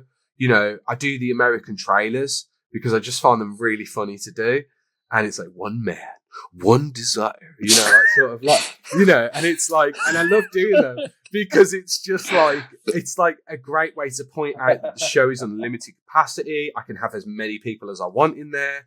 You know, you don't have to worry about queuing or like, being seen that their show is sold out. And I talk about, and it's nice that card shows can go, yeah, we sold out. We're really good at what we do. And and the point is that I can't do that. So I have to market it another way, and I have to be like, yeah, sold out everywhere you go. Well, this show isn't, you know, kind of thing. And I think that's what really works. And like, I make it satire, and the whole, shout out to Sunnyside Collectibles as well, because you have a voice. You have a voice for TV and a face for radio, my boy. You know, and you are absolutely fantastic at my Nothing Beats a Wolverhampton Card Show. And they are my favourite bits of content, because I give him a script and I think, what can I talk about? And it's like, yeah, Charizard's neck of the 151. It's horrendously what neck? Broad. There's no neck there. No, but that's the point, right? That's the point. And he starts talking about it, and he's like, and you can buy amazing cards like Charizard. What the hell's going on with his neck? Why is it like that? It's like from the montage, he looked up and it just stayed there. And then he's like, oh, yes. Do you know, if you actually watch them, they're really good. I wrote him the script for the Ditto one, and it's like, what does it say? Identity theft, but cute, sort of thing. And it's like really good. And it's like, I just write this and I'm sitting there going, yeah, that's good. Here's an idea. Run with it. Do you know what I mean? But my voice is so terrible, I can't do it. But like, yeah, all right, Bab. Well, you know, yeah, nothing beats a Wolverhampton Card Show. And I can't. How have you got more Birmingham? How have you come from? Right. The worst part is that the Black Country now, and like, they're very much like, we call it yam yam, sort of like an accent yam yam. But the problem is that they do this weird thing where they text how they talk, and it drives me insane. God. Drives me insane. I used to have a friend that used to do it quite a lot, and I was just like, dude, just type English. Like, what are you doing? Like, they'd literally write like ow, O-W, am, A-M, yow, Y-O-U, and I'm like Y-O-W, and I'm like, the U is literally like 3 to 4 letters across. Like, what the hell are you doing? Just very, very, very off topic there. Sorry, but yeah, it's. Are they like the kind of people that would write "see you later," but it'd be like C-U-L-8-R? No, probably just write "see you later." No, they'd write yow, Y-O-U, Y-O-W. So they wouldn't write just you; they'd write Y-O-W. And the fact they can't swap the W for the U just drives me wild. I'm in my 30s. I was just like, yeah, grammar is so important, and then I misspell everything on my bloody channels, and it just drives me nuts, man. I can't get out of it. But yes, I digress. Sorry, lads. But yeah, I found like I had to utilize different marketing tools.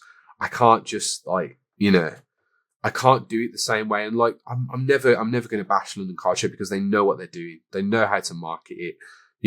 They've got it on. They've got the right people there. But I'm a free card show. I'm not going to pay content creators, and I'll openly admit this all to content creators. I'm not going to pay you. I'm giving you something that no other card show can give. And if you can't be asked to turn up, it tells me a lot about you. And that's all there is to it. And I hope you clip this and put it in the Instagram. And when they start giving me shit, I'll be like, well, sorry, prove me wrong. Because you can't prove me wrong. Because you don't turn up to the show. And if you do, then, make content. So here's a cool fact. The latest Wolverhampton Card Show footage will be featured in a Chemical Brothers video or montage. So all this Chemical Brother Go music that you use on your kick-ass content, I've got to find. So the person videoed it. I've got to find it on my text. Where the hell is she? Well, obviously at this point by now, I will have edited some kind of like weird intermission moment as the Jarl goes through his phone. The next day. Yeah, it's gonna be the SpongeBob one, isn't it? One eternity later. So she wrote something like, I spoke to her on the day and she was talking about it, and she put, always welcome. We'll share the video once it's gone live. There will be 2, one for Chemical Brothers, which I can't tag anyone for, as it's an ad. And I will do a separate one for the show. So they're actually utilising, as part of their advertisement for their tour, utilising the Wolverhampton Card Show. Show me another card show that does that, that gets that. And I can't even get content creators to turn up. So I've created a new initiative, and I spoke to Ed about this, and he loved the idea. So if you come to the Wolverhampton Card Show and you decide that you're going to work really hard to make me like really hard to make me a 14-second video, because you work really hard to make one of those. I'm going to give you a t-shirt. Once you post it, we'll sort out a t-shirt, and it's going to have, and they'll be limited edition because it's only for content creators, and it's going to have one of the following 3 things on. So the first one will be, I worked unbelievably hard on a 14-second reel for the Wolverhampton Card Show, and all I got was this t-shirt. The second one is, I spent 6 exhausting minutes editing a reel for the Wolverhampton Card Show, and all I got was this t-shirt. And the third one and final one will be, this t-shirt cost me 37 takes, fake enthusiasm, and 1 reel for the Wolverhampton Card Show. And I thought those were really nice. I can't. I thought those were. So I expect reels from all 3 of you for the next one. So the minute you submit it and tag me in it, and oh yeah, we had a great day. We had a great day at Wolverhampton Card Show. Then I'll send you your t-shirts, boys, and you can have a limited edition Wolverhampton Card Show print. I wonder if it's a t-shirt for 14 seconds worth of Instagram footage and or reelage, how many items of clothing can I get for the 90-minute YouTube video we did? This is my problem with content creators. You're always about free stuff. That's it. He just wants a wardrobe now, mate. To be fair, I will say this now. I'm a happily married mush. I've put on a little bit of weight. I need some bigger t-shirts. It's all good, bro. I'm a double XL all day long, mate. I'm back at gym. And then just like, I need to lose some weight because you just get lazy, man. Married life. Near married life, like settling down and shit, man. Nobody tells you about this, by the way. Nobody tells you. There are no warnings for it. It does just happen. Moves just appear. It gets crazy. It gets really crazy. There'll become a day in your life where you look down to go to the bathroom and it's not there. And it's just what? Yeah, totally. Like, breathe in and hope for the best. Yeah, another great scene of Nutty Professor. Like, I can see my dick. I want to be back to that, man. Why are we just going to have snippets of the Nutty Professor in this now? There's going to be so much of me trying to screen record Nutty Professor clips on YouTube. But yeah, I think that all jokes aside, I think it's become such a fun thing to run.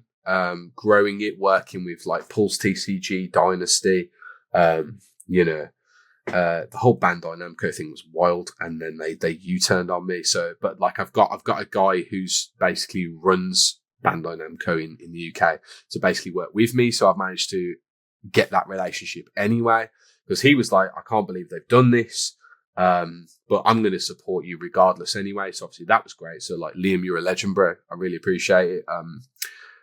The workshops, I'll be honest, Pokemon did not happen at all at the last one because it just like was cancelled last minute. Since then, I've had people reach out as judges. So official Pokemon judges. We'll get this sorted for you. We'll do this for you. I've got a group in Dudley who meet up every Friday night. So I'm talking with the guy there. To just make sure that happens so we don't have this issue again. We've got One Piece back on as well. Dynasty went flawlessly, and I was really worried about that one the most. And the amount of people that got involved with Dynasty was like heartwarming to see, because it's a Midlands based. I mean, technically it's Nottingham, which is like East Midlands, but it's a Midlands based card game based off like Chinese mythos, mythology, and it's just such a cool. It's a very fun game to play. And I think that's the point, is that the problem that I've spoke to him about is that you market it too much in card shows. And the card shows is just about the monetization. Whereas part of what I'm trying to bring is learning how to play it as well. And although you get players turn up to a card show, YouTube has created this whole sort of algorithm where cards are only worth the money that you see. And I want to push that. The problem with it's hard to push a game that's really good to play, like Dynasty, that no one's ever heard of, because they don't have the money on eBay, as it were. They've sold promo cards. Like, promo cards have been sold on there. You can see that some of them are at a quite good price, but it's like, it's all down to the price. And when people just go, oh, what's this? But the amount of people that played it, and the guy who actually came and volunteered to teach people One Piece, he literally just sat there all day doing nothing. And I was like, he was like, I'm happy to just sit here, and if people want to come and play, that's cool. I was just like, so thankful to him as well. And I was like, why don't you try, give Dynasty a go and jump in with all these people? So I got everyone a coffee, took everyone's orders, made sure they had a coffee so they could sit there and chill while they're learning about the game. And then they all split up and played. And even the One Piece guy came back to me. He was like, mate, I'm really glad you told me to do that. It was one of the best games I've ever played as a card game. And this is coming from a One Piece tournament runner, judge. Do you know, like, guys, if you get the chance and you can come up to Wolves, especially in August, please play Dynasty TCG. Shout out to the boys as well. So here's a fun fact. For the first game I ever played at Dynasty, I beat one of the creators, and that made me... I was just like, yes. Yeah, that's when you know it's a good game, when you can just grab a random pack of cards and win, and just be like, right, I'm reading this right. Does this do this? And he's sitting there like, yeah, and I'm just like, okay, so I can do this and this and this, right? And he's like, yeah, you can. And I was like, yeah, thanks, bro. This is sick. Your deflated tone tells me that I'm probably going to win this turn. Whipped his ass. See, I love the sound of it, because as all three of us on the podcast, Ed included, now play Pokemon competitively, and I've started watching and collecting Yu-Gi-Oh!, which has now made me want to play it. Shout out to the cards of Mr. Wise for helping me learn it. The first season was absolutely crazy, though. Like, what a horrendous... I'm going to completely destroy your water Yu-Gi-Oh! Monsters by throwing my stone golem sword at the moon. Yes. It's basically, I'm going to cheat now by destroying the moon. Ha ha ha. But it's... I feel like whoever invented Yu-Gi-Oh! Kind of just went, you're right, 4 kids. What the f*** was that? Can we just like try and play it the proper way? And then season 2, it's like Joey's useless because he's like, what? I've got to sacrifice monsters? What is this? Like... So I've just started season 2, and Joey Wheeler is my spirit animal. It's why I've built a Red Eyes Black Dragon deck. Are you at like the Jinzo episode where he's I'm like, literally one episode before Jinzo comes. Let's go. So I'm honestly like I'm causing myself problems at work because I'm staying up late night and binging Yu-Gi-Oh! But playing it makes me realise that I wasted far too. Everybody come in a little bit. Stop wasting your 20s thinking that there is anything better to do other than playing card games, learning Dungeons and Dragons, and nerding out. Okay, these three things will keep you happy for life. I think it's just about finding the right click, and video games is very prominent in your 20s, but when you get to sort of like 30s, it's your time management loses that ability to be able to just flick on a game constantly. Like, dude, I played World of Warcraft.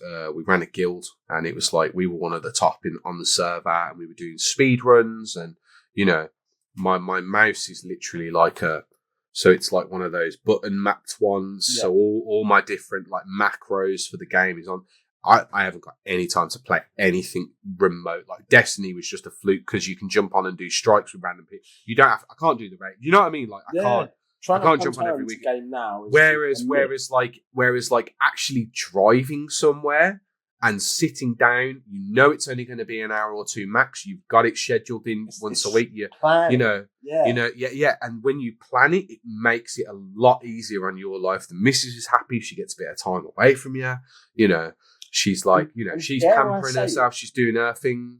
Dare I say it as well? We've like playing the TCG, and I'm looking into the D&D world more now.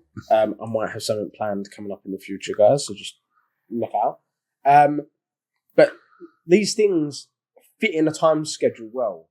And I have noticed, even in my own life, and the wife will hate me for this, and it's when I want to game, it is never, okay, these are your 3 hours. It's like, I can't pause right here. I'm in the middle of a big battle, and I've got to quickly finish this. You've got to do this. And it's so hard to time schedule a game because then it's always like 5 minutes more, 10 minutes more. Next thing I know, it's 4 in the morning. I've got work in 3 hours, and I am tired, and I'm not making it in.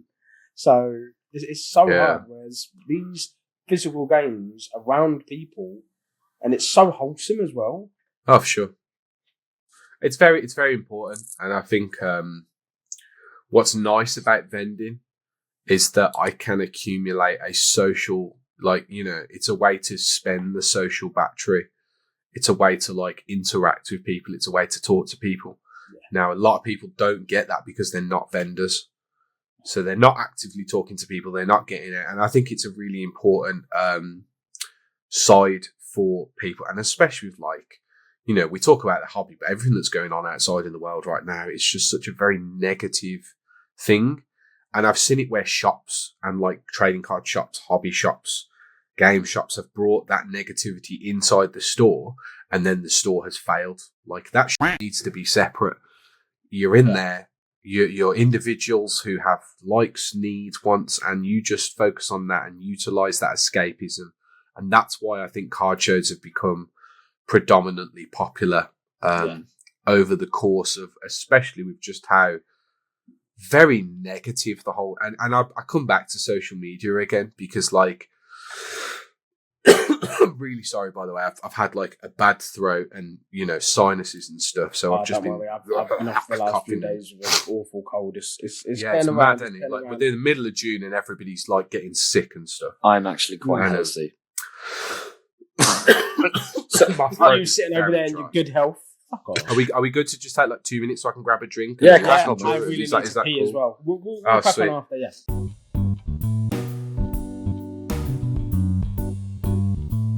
Got lozenges. I got a drink. I got Loki. Well.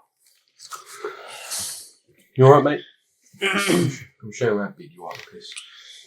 Look at my big boy. Yeah. This is the smaller one as well. What is he? He's a Labrador Lurcher crossed with Wheaten Terrier. But they kind of come out looking like mini Irish wolfhounds. I was going to say, he looks much more like a wolfhound. Yeah. Are you going through a deck? Yeah. So I'm very off topic. I'm dismantling Frost Bunny. It's dying. I'm not going to play it anymore. I'm learning to champion one deck. And I'm championing Zoroark because I've believed in it and I play it really well. And then I'm going to have... You were talking about Alakazam at one point, weren't you? I got into it really well, but the problem is that there's a number of counters that have come out for it now, and I'm not good enough to pilot it through those counters. Whereas Zoroark, I can. So I'm just taking out basically the rarity upgrades from Frost Bunny that I can put in other decks. Like, I forgot that I had, like, the Lopunny SIR and the full art, like, boss's orders. So I just put them in something else. That's it. And I thought, oh, while you're gone, I'll just quickly go and get those bits out. That's what she said.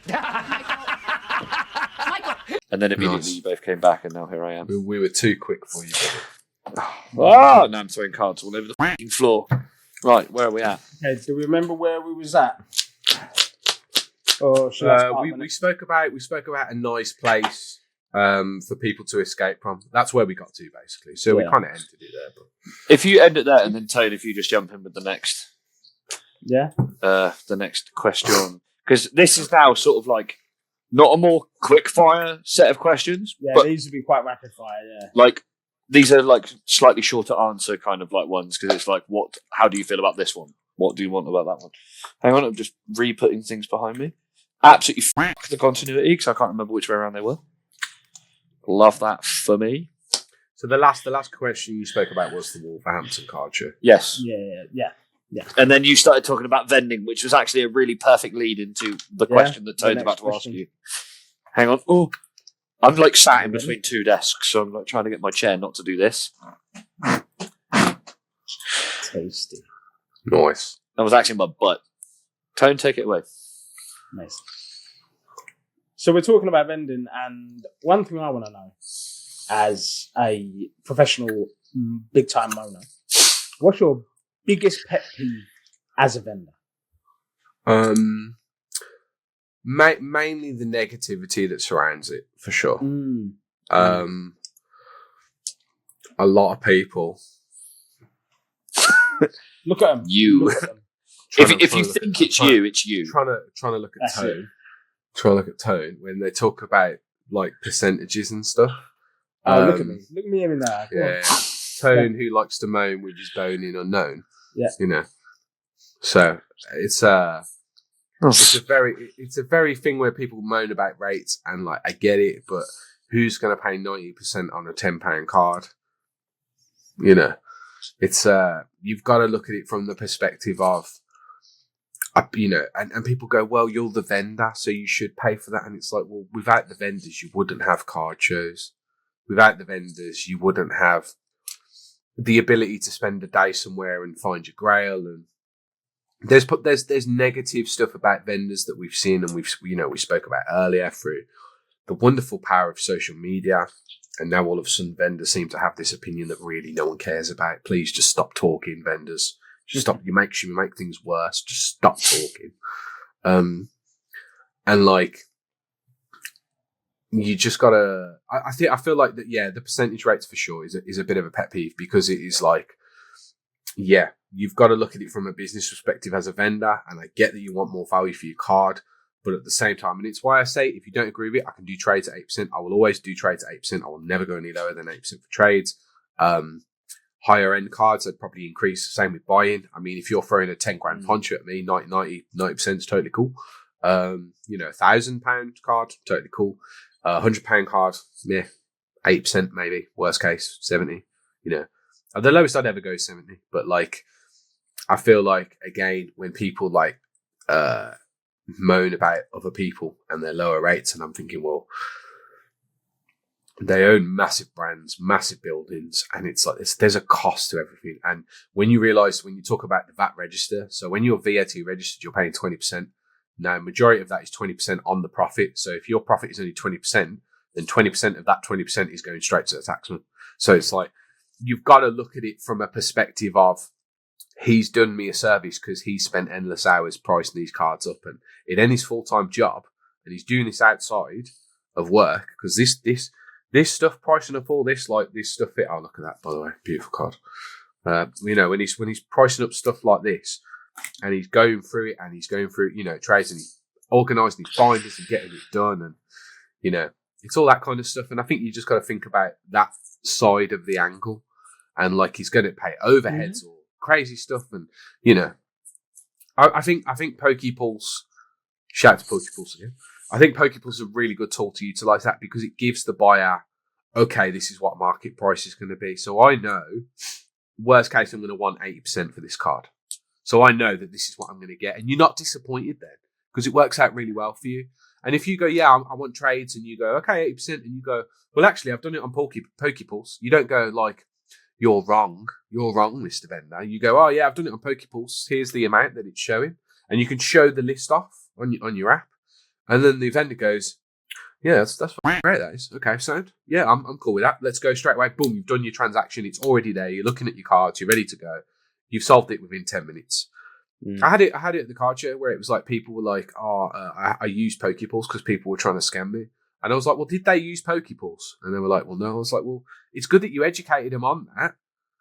Tell me who they are, and I can have a chat with them afterwards, and I can try and sort something out and just be like, but don't say they fucking scammed you. Like, they probably looked at an item and went, oh, it was probably this. And I'm going to price it at this, and because I've got it at this price, it could have been any variable. If you allow me to talk to the vendor, or as a member of the community, you educate them a bit better and say, look, here's what it shows on PokePals is basically eBay last sold it. This is what it's like on eBay last sold. I use the app, blah, blah, blah. And then they just go, yeah, no, that makes sense. That's cool. And then it's like, it's not like, everyone's a scammer. I had to protect myself, from the bad vendors. And it's like, utilize it as an educational tool and not a blame tool. And I think that's what creates it. So yeah, I'd probably say the side of like where people moan about the percentages, but it kind of works. It kind of works when you've created a tool that allows people to understand it a bit. Like, education is king in this industry. And I feel that like talking to people and explain, like I will always show it, and I'll be like, even with just the eBay last sold, I'll turn the phone around and say, this is what it last sold for. You can see all the previous ones here. That's kind of where it goes. And I try and be as open as honest. I don't do percentages with kids, but then at the same time, if a grown man's putting a card in a kid's hand, do you know what I mean? Oh, we've seen that happen. I'm using my son to sell this playset Charizard. Yeah. Do you know what I mean? Because I know that you'll choose the kid and you'll say, right, because it's a kid. And I think when you genuinely know it's a kid and the parent doesn't know, then I'm like, yeah, I won't do 80% with you guys. I'll do 100. We'll swap like for like, and I'll always help the kid out that way, But yeah, I feel like the whole, I'm happy to badmouth a vendor because he didn't understand the prices, but he should do because he's like, because he's a vet. And it's like, well, no, the amount of vendors that pop up every week, you've got to sort of give them a bit of the benefit of the doubt. But then they'll support. I hear that. I hear it, but then I also hear in my mind the vendors that have offered 55, 60% before. I know, I don't disagree with that. Yes, and I don't disagree with that statement either. I know I've definitely made some outlandish statements that you and many others don't agree with, and I back you guys on that, because I've rewatched some of the shit I've said, and I went far too extreme. I think I moaned about 90%, and I was like, even then, I was just angry. And I was just saying some shit, but chill out. That's why I watched 2 episodes, mate. I think a lot of it as well is like and I'll be the first to admit, like I can be wrong. Do you know what I mean? I'm not an infinite god of knowledge and greatness. Like I can be wrong or have an opinion, and you might not agree with that opinion, but that's just life. But if you're buying a really shite percentage, I think somebody's allowed to, be irritated by it. But like you say, and I wholeheartedly agree with everything you've said right now, and it even makes me think about things I've said in the past and things I'll say in the future. It's education, it's learning, because like I'm still learning. Like I've been back in the hobby for 2 years. No, for sure, man, for sure. But you also have the ability to walk away from the table. Yes. You also have the fact that there are some vendors that are happy to price you at that. And I think because you don't understand that knowledge, not you personally, but a buyer, if you turn around and said, oh yeah, I'll give you 20 quid for the card's worth £100.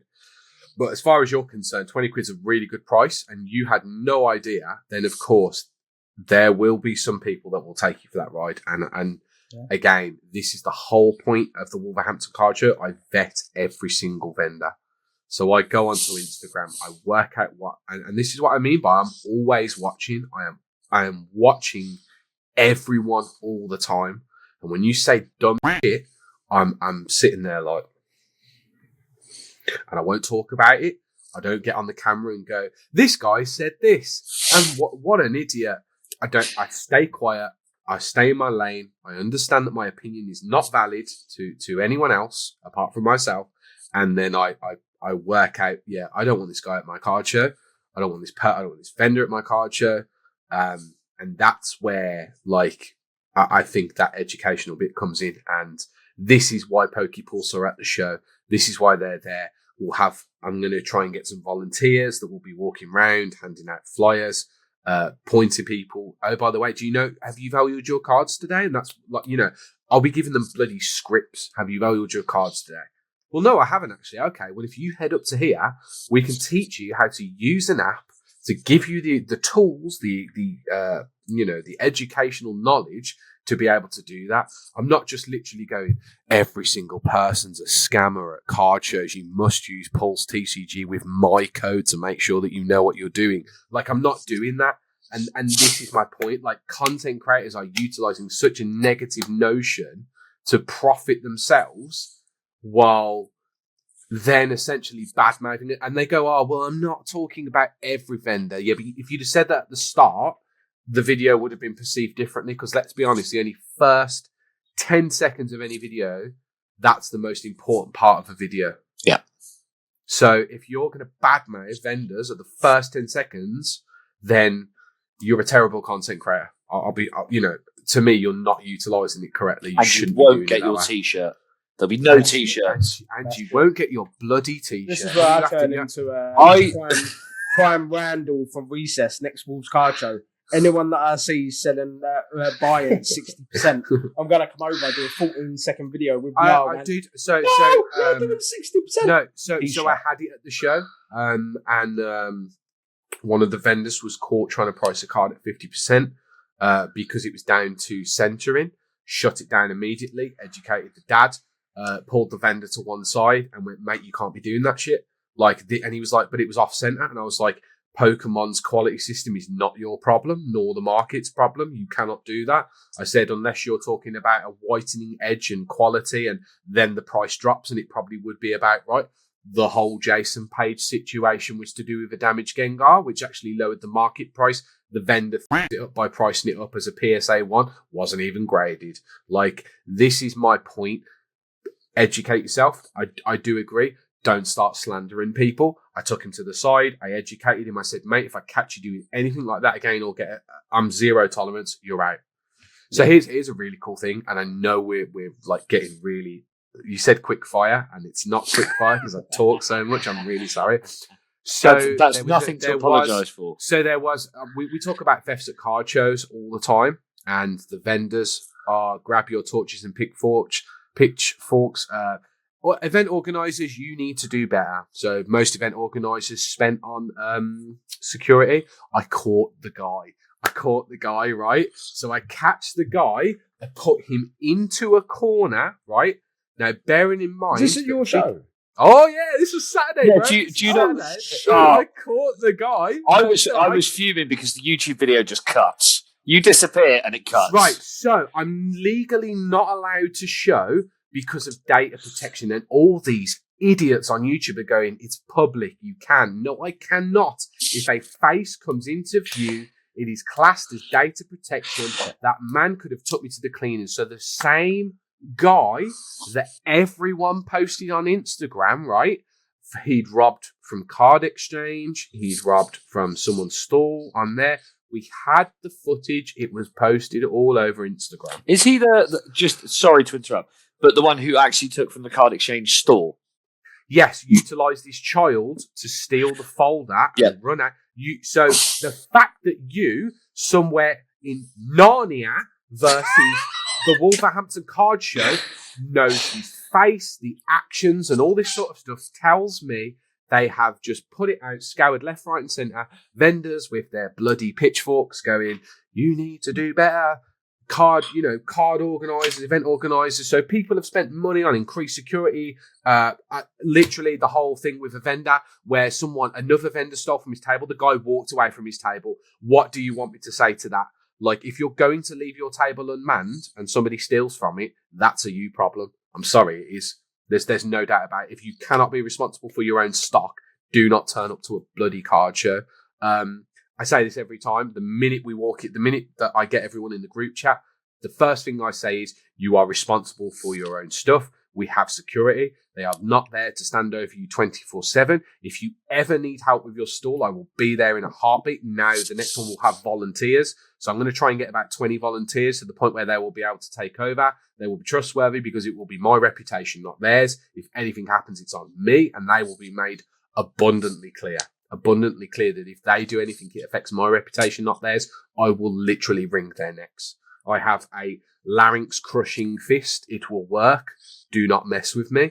But like, you know, everybody would jump on it. Vendors, oh, you can't do this at card shows. This is despicable. I caught the guy. I put him in a corner. Security had him there. I had PCSOs surrounding him. I called the police.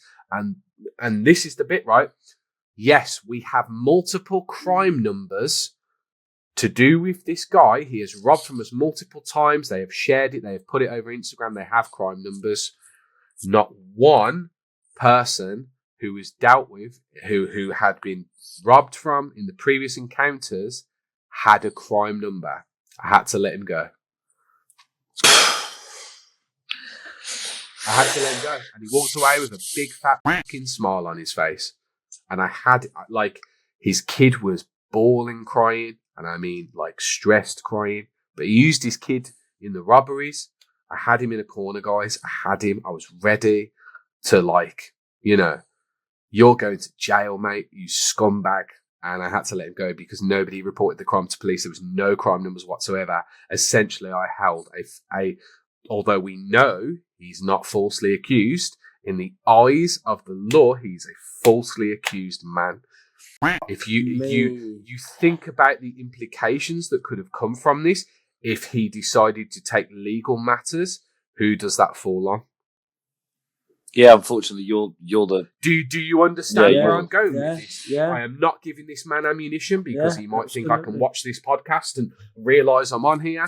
Because essentially, like that could be game over for the Wolverhampton card show because vendors are not doing their jobs. I will always back a vendor. I did exactly what you all asked. You fucking failed me. You failed me and nearly put me and my show in jeopardy. You do not do that again. So what was the first thing that I did? I sent a really nasty voicemail to the whole group chat and said, if you do not give me a crime number within 24 hours of posting anything on Instagram, you will be banned for the rest of the Wolverhampton card shows henceforth.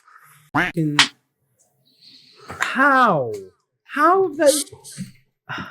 Is it just a ladies thing? Like, I don't know. To report The fact that, and this again is my point about social media, like you're putting it all out, you're airing it out, so you're illegally against data protection, showing this guy, no, show him.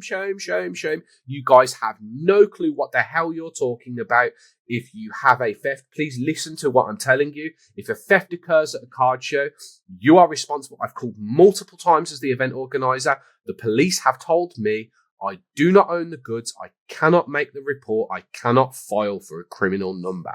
When you have multiple criminal numbers against a thief, that is how you catch him. I did what you asked, vendors. I did exactly what you asked. You failed me, and I would have paid the price for it. You really, really need to think about this. You cannot keep using... and this is again, I really am abhorrent of social media and how people are so quick to judge and talk and voice opinions. And, you know, I'll come back to Els. Like, Els is, like, he literally sits there and waffles, but he talks the right stuff. Yeah. And he literally advises people and educates people the right way. And he should get a bit more credit for it, and he probably doesn't. But, like, again, when it comes to this stuff, guys, if you have any theft occurred with your goods, you should be responsible for making sure that that you follow the correct procedure. Whether you think they're doing their job or not, we could have got him. We could have dealt with the situation. The security were on him like a hound to blood. They clocked him. They grabbed him. They got him in a corner. They were ready. PCSOs, like everything went clockwork. The best part was the guy who I asked to identify him moaned at me because he was too busy pricing up on his stall. I was like, bro, I've just caught the guy that's robbed your shop. Like, do you not want to go over there and check this? And he's like, oh. And I'm like, I tell you what, I'll look after your store. You go over there. And he's like, I couldn't get, no one had filed a police report. I was like, this is so embarrassing. This is that's so big embarrassing. poop. Big poop. I have done exactly what you've asked me to as an event organizer. You have all failed me. So, new rule: if you report a theft, if you have a theft, if you do not report it within 24 hours, but have the audacity to shove it over social media, if I do not receive your crime number within 24 hours, you will be banned from every single Wolverhampton card show henceforth. Okay. I can't wait till we post this on Instagram and everyone's like, well, actually, I was busy with my hobby. And I was so actually, busy because it was Christmas time and, you know what I mean? Guys, no excuses. Please, no excuses. Like, you genuinely cannot be taking the piss out of me like that because I will not stand for it. I did exactly what you wanted. You failed me. End of story. Call me an asshole. I relish in it. It's fine. You know. But you're a nice asshole. That's the whole. That's going to be a PokéPals podcast special episode, special guest, a nice asshole. Guys, I'm giving you so much good stuff today. Like, I feel like, where's my t-shirt? The clickbait is going to be fantastic at this point. I did 2 hours and 7 minutes, and all I got was this crappy t-shirt from the PokéPals, soon to be named something else.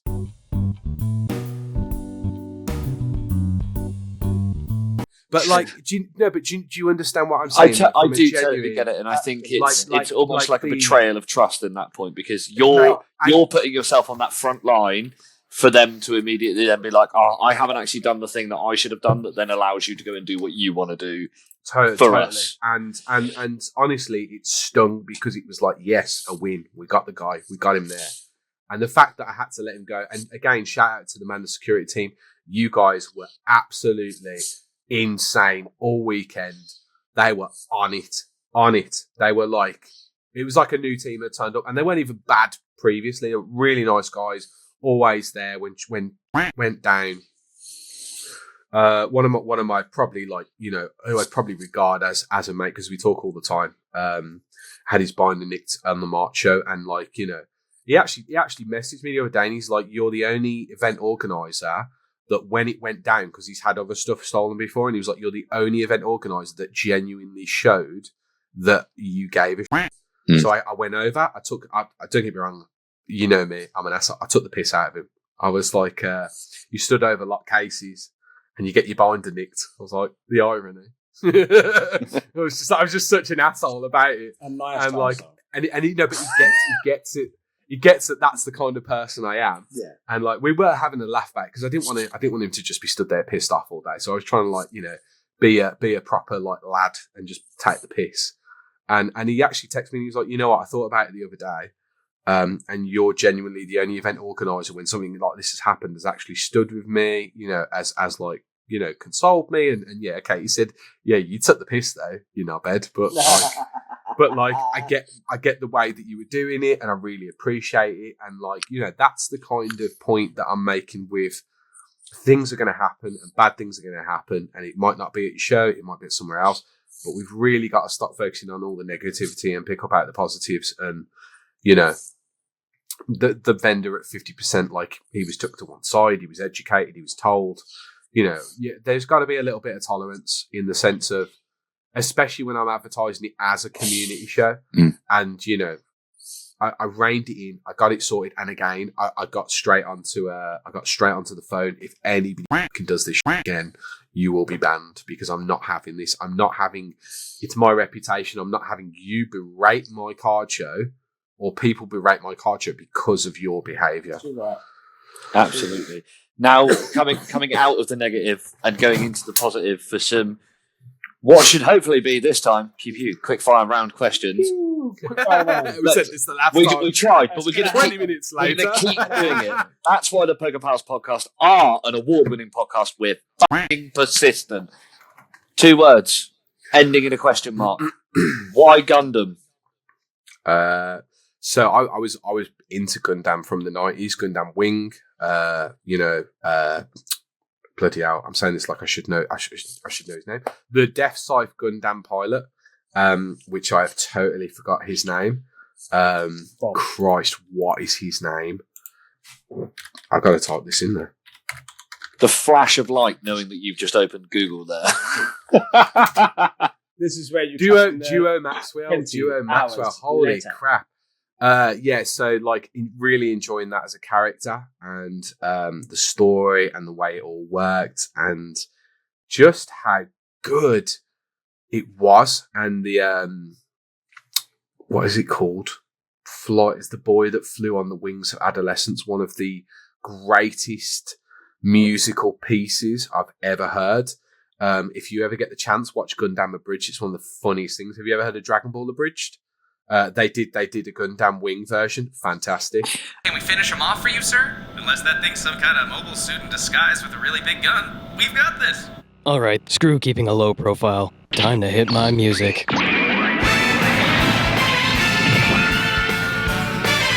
Is he playing music over his PA system?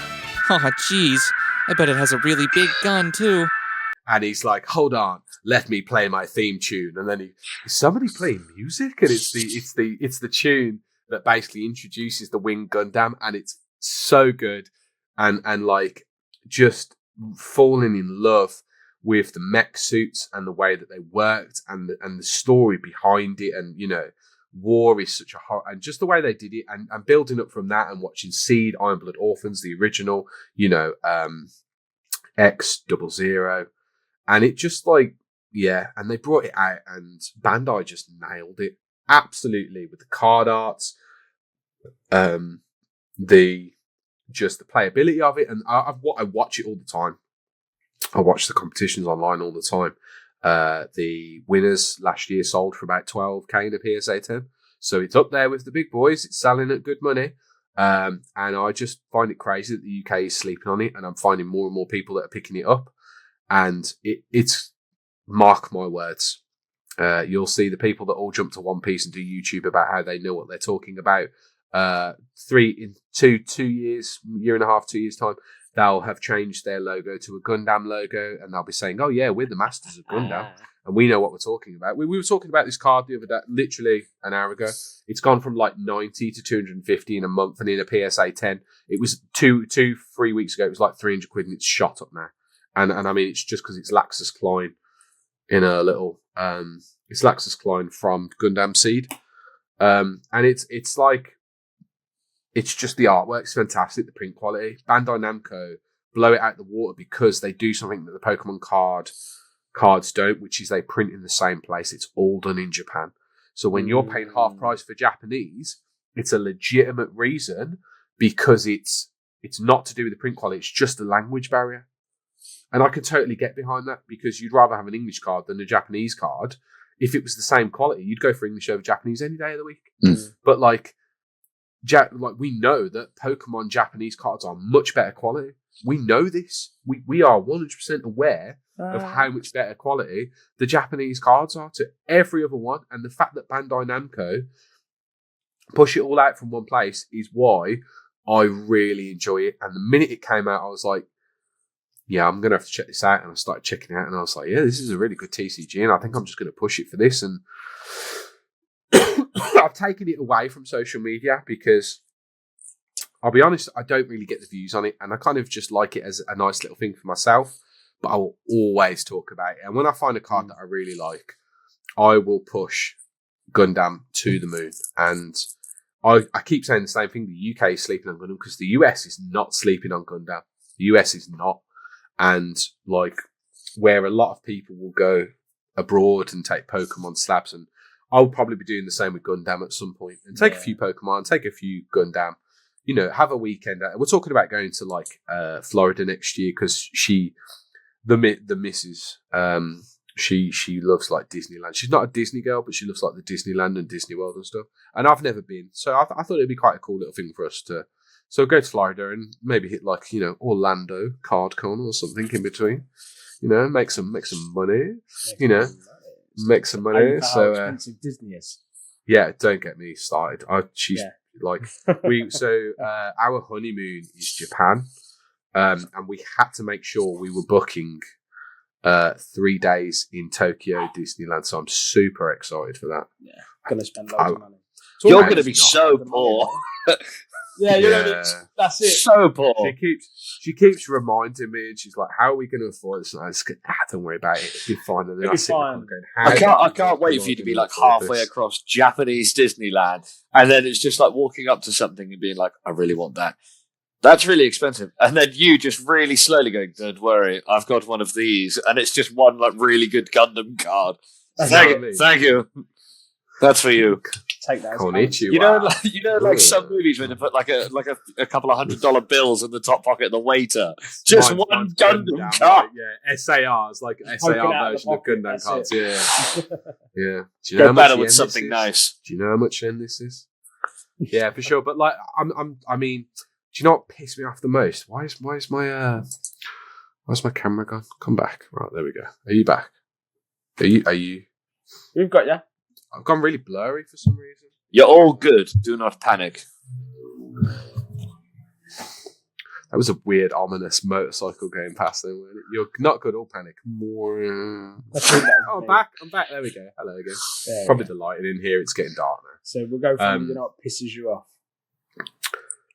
No, I'm leaving the whole thing in. Carry on. As you were. In fact, Gundam's fantastic. Tone, next question. So it was they were building like Gundam, and they had one in Tokyo that was the Unicorn Gundam, and like from a certain time, every half an hour, it would transform from its stationary mode to like its battle mode, and they're taking it out in August, and I go in September, and I'm so pissed because it's like that's like the ultimate content photo of a Gundam card. And like at night they get it up, and it because obviously it has like a pulse wave sort of thing, like a red pulse wave through it when it transforms, and it's the series is so short, but it's fantastic, and like the Gundam transformation was epic. When you first witnessed that, it was just like, this is insane. And they were like, yeah, we're taking it out in August. And I was like, fuck you, Japan. Just fuck you. I was so looking forward to that. Standing in front and like crying like a little girl that like, because they have it all in the background of when they're like talking while it's transforming and the music did, and I'm like, this is it. And it's not even going to be there anymore. I'm so gutted. I'm so pissed off. I think there is talks of them replacing it with something, and a lot of people have been saying it's Barbatos, which is my favourite mech suit from Iron Blood Orphans. If they do that, I'll be like, all is forgiven. All is forgiven, that's it. All is forgiven. Barbatos turns up, I'll be like, yes, let's go. Win. Alright, so let's trying to get back on the quickfire. What is never happening? Just stop talking about it's a 3-hour podcast. Just fucking deal with it. No, this should be a quick and easy one. Like, where's the favourite thing you bought in recently? I bought my first poncho, so it was a half art mega white Charizard. It was only a PSA 9. I say only. Do you know what I mean? But to be able to say that I've bought my first poncho is like a little bit of an evolution. Yeah.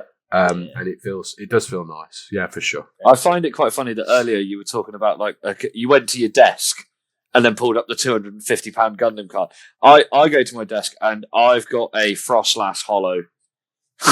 Oh no, we are not the same. You are much better than I. I've got stuff like that. I literally reach down, look, and it's a random. It's a Lopunny collection. So I think that's a Korean 1519. Oh no, it's a Korean Ruler of the Black Flame 9-tail. So like, I did. The missus has tidied this room so much and gives me so much out because it ends up horrendously covered in cards. Horrendously. Yeah, I've got. Is it? Yeah, it's just your this desk. My desk is probably the cleanest it's been, and it's still messier than that. Yeah, this stack here is just basically just stuff that I want to take pictures of. Oh yeah, I've got different piles. I was very lucky. I don't. Luckily, you can't see about here. Just the other side of this edge of the camera, because there is a stack of stuff that I've been going through of stuff that I need to send Tone for decks. That I've then just gone chuck it. Just chucked it on the desk, and now it's just everywhere. Favorite card show you have vended at that isn't your own? Card Expo. Card Expo. They are like I mentioned them before, so I kind of ruined that quickfire one. Okay, they're just the nicest pair, and they really know how to make a buyer's day out. They have like game consoles in there. They create games outside. So you're playing like Smash Bros or Mario Kart on sofas, and they really don't get the recognition they deserve. And I said it in my vendor reviews about post shows, and for a buyer, worth the money all day long. Honestly, they are just so good with their shows. From what we've seen, it's such a good show, and we've been asked by a couple of different people in the community if we wanted to go along, and it just happened that both the two last shows that they've had on, we've had plans, and one or all of us haven't been able to make it, and we're like, it's one we really want to go to, but it's just it's so good, not been right. So good. That's the problem being a threesome, is that we only do it as a three. We never do we're sending Ed as our representative. You should break out, and you should just like I think personally. Yeah, no, for sure. And it's like if you can make it in your local area, do it, man, because you're missing out a lot. I get you guys want to be together, and it's nice. Gay! But like at the same time, don't miss out on an opportunity when it presents itself. And you can represent your podcast, and you can talk to people, and it helps gain support. It helps market yourself. It helps also talk about you can have valid content, and you can be like, oh, by the way, guys, I went to this card show and I asked them a load of questions, and here's the footage from earlier. We're a Blue Peter podcast now. So look, we've had Beast Stores, we've had Blue Peter, we've had D&D. I think what we're showing is that so far we are three men over the age of 30. Yeah, for sure. Yeah, that's literally all we've done. It's been terrible. It's weird to be the puppy because Ed's the youngest of the three of us. So technically, I'm the puppy. It's you, yeah. Am I the oldest? Is this where you show that I'm 34? So am I the oldest? When's your birthday? August 21st. August 21st, 92. 91. 91. So then, yeah, you're the oldest, just by 6 months. I'm February. Wow. So only just. I'm 33 in July. It doesn't get both any better, about mate. turn 34. I know we're not doing quick fire. It's gone out the window. I actually think that my 30s have been phenomenally. There's my first for the episode. Best time of my life. That aches and pains here and there be damned. Oh, my back and my knees are absolutely f***ed, but my deck building skills have never been better. Do you know what I think it is? I think it sounds stupid. I think it's wisdom. I think it's realizing that your happiness comes from a certain scenario, and I think that when you adapt to that correctly, and I found that my 30s have been the most fun, carefree. I'm not bothered. Dude, I'm wearing t-shirts from Teemu, man. Like, I don't care. Do you know what I mean? Like, I love Donnie from Big Les Show. Shout out, what Big are you Les talking Show. to me? One of the funniest. What are you talking to me? I'm in a love it. T-shirt. No, but do you know what I mean? I'm actually wearing a t-shirt with Entei on it. I'm at least a little bit. It's quite sick. It looks very Hunter-esque. I'm trying to. Can I get the back in? Oh yeah, that's pretty sick. Well, that's it. That's me done for the podcast.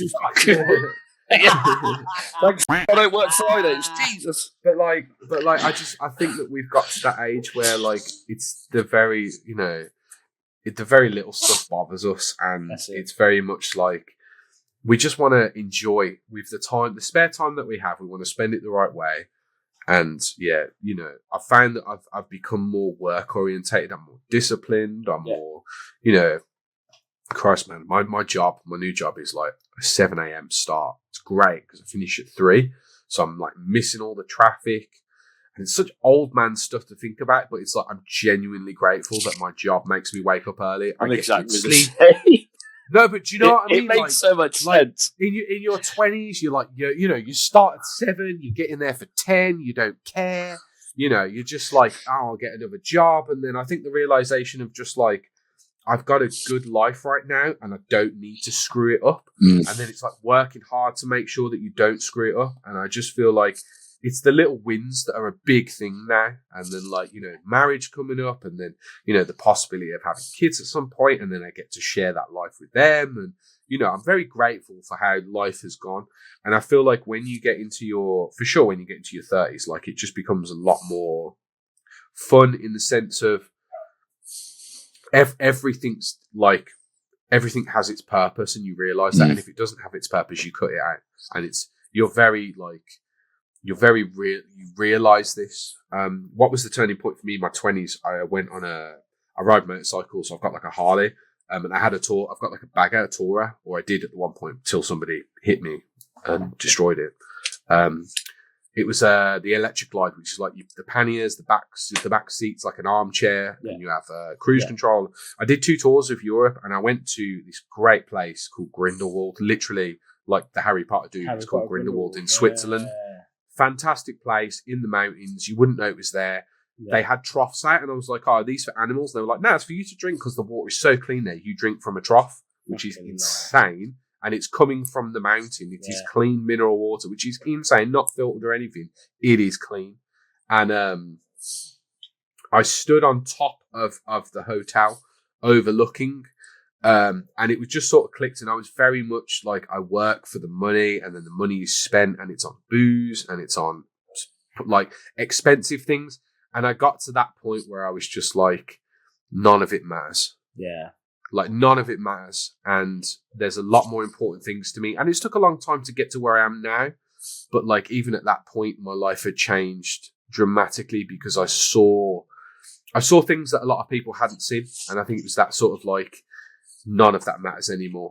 And, like, it's why I don't wear flashy clothes or jewelry or expensive stuff. I'm not showing off. I'm not doing that because it's not who I am as a person. And I feel like it's very important that you get especially when you get to your 30s, that you realize that, because it's very toxic. And the whole thing about social media again, do you know what I mean? Like, we gotta I doom scroll a lot. I get lost in the source, but like mine is YouTube Shorts. I open the YouTube app to put on like something in the evening, and then I'm just you get lost in the. I've watched an entire season of Rick and Morty in fucking clips. In clips, yeah. Mine's at the moment, for some reason, the algorithm seems to be picking up, and it's not helping when I have 4 dogs, and it's about people finding dogs and then taking them in, and I'm sitting there like, I need to go onto Dogs Home and adopt about 20 more, and then I have to turn it off. I love that we managed to get here from my favourite card show to vent that is the Card Expo. The one that I've been getting a lot. So yeah, if you ever want to vend somewhere, vend at the Card Expo and adopt a dog. Do you know what I mean? That could be the next thing, man. Like, I was actually thinking about that because I'm working with a t-shirt company called I Think We're Doomed. And they've got some really cool designs, and they're just starting up. And they were like, "I love your stuff. Can we make a design together?" And I was like, "Yeah, we can make a design together." So he's like, "I think we're Doom styled, like the shield with axes and put ravens on them." And essentially, I've been thinking about it a lot in the sense of where I want the money to go.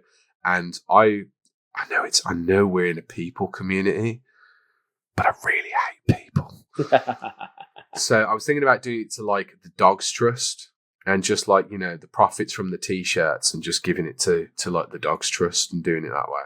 So obviously when we announce it, I think that's what I'll do, because it's very little money that I get from it, because he sends it to a place, they print it, and it's like a percentage. But I'd like, the reason I do all the hampers is because I make money from the vending, so I don't need that from the events. So I'd like, if I can get people to wear t-shirts, that's pretty cool, and I'll be happy with that. But I don't need the money from that. If I sell 10, it's like a $5 each. So I'd rather just give that to. And I was thinking about doing stuff like that and getting more charity events sorted, and like at the show, there's all stuff tinking on in the brain, but I'm trying to do things one at a time. Yeah. So like getting the workshops, getting the tournament sorted first, and then moving on to that. Yeah, that's one of the thought processes. But yeah, I say I'm not a people person. I do like people really, but I just like dogs more, man. I'm more of a dog dude, That's it. Yeah, I think Mush gets it, man. Mush gets it. So we've spoken about your favourite card show. What's the least favourite card show you've ended at that isn't your own? Can you say? No, because I don't want to speak negatively. Yeah, fair. Yeah. Yeah, I stand by what I'm saying. I don't want to. I'll bitch about content creators all day long because I think they deserve it. That will be short and sweet then, because we'll leave this far after the pod. Yeah, I think there's stuff that people can improve on. Yes. And yeah, after the podcast, you probably won't. You'll be surprised at my answer. But hello, mate. But yeah, we're. I don't want to talk badly about any card show because there's always ways to improve. And I've had card shows that other vendors have slated about, and I've had a great time. And and vendors have really slated it, and then they've contacted me and said, "Can we have a chat? I'd like to know how you do your card shows and how can we improve ours." Yeah, and that's nice, man. And I think that's a good thing. So yeah, I'm not gonna do that because I'm not about that. But yeah, we can talk about it afterwards in a private zone for sure. Cool. I guess we'll never know. I've got one because being a big fan of Norse mythology like yourself and having family and heritage from Scandinavia, how many axes do you actually own? 2. I actually have a great story. This is so. The first one is the 1/1 spec replica of Gorehowl, which is Garrosh Hellscream's axe from World of Warcraft. Well, Warcraft. The Warcraft universe, and then obviously it went on to Garrosh Hellscream. It was one of the coolest orcs in the entire series. The other one I found in a Turkish, what essentially we would call shit pot shop. And I was at my mate's wedding because he decided that he had to take the most expensive wedding. It cost me $5,000 for 5 days. I hate you for making me spend $5,000 on a 5-day holiday, and it wasn't even that good. We went to Antalya. Is it called Antalya? What a boring place that is. Jesus Christ. It's just full of rich, obnoxious assholes. I hated every second of it. We went to the old town, and it was really beautiful.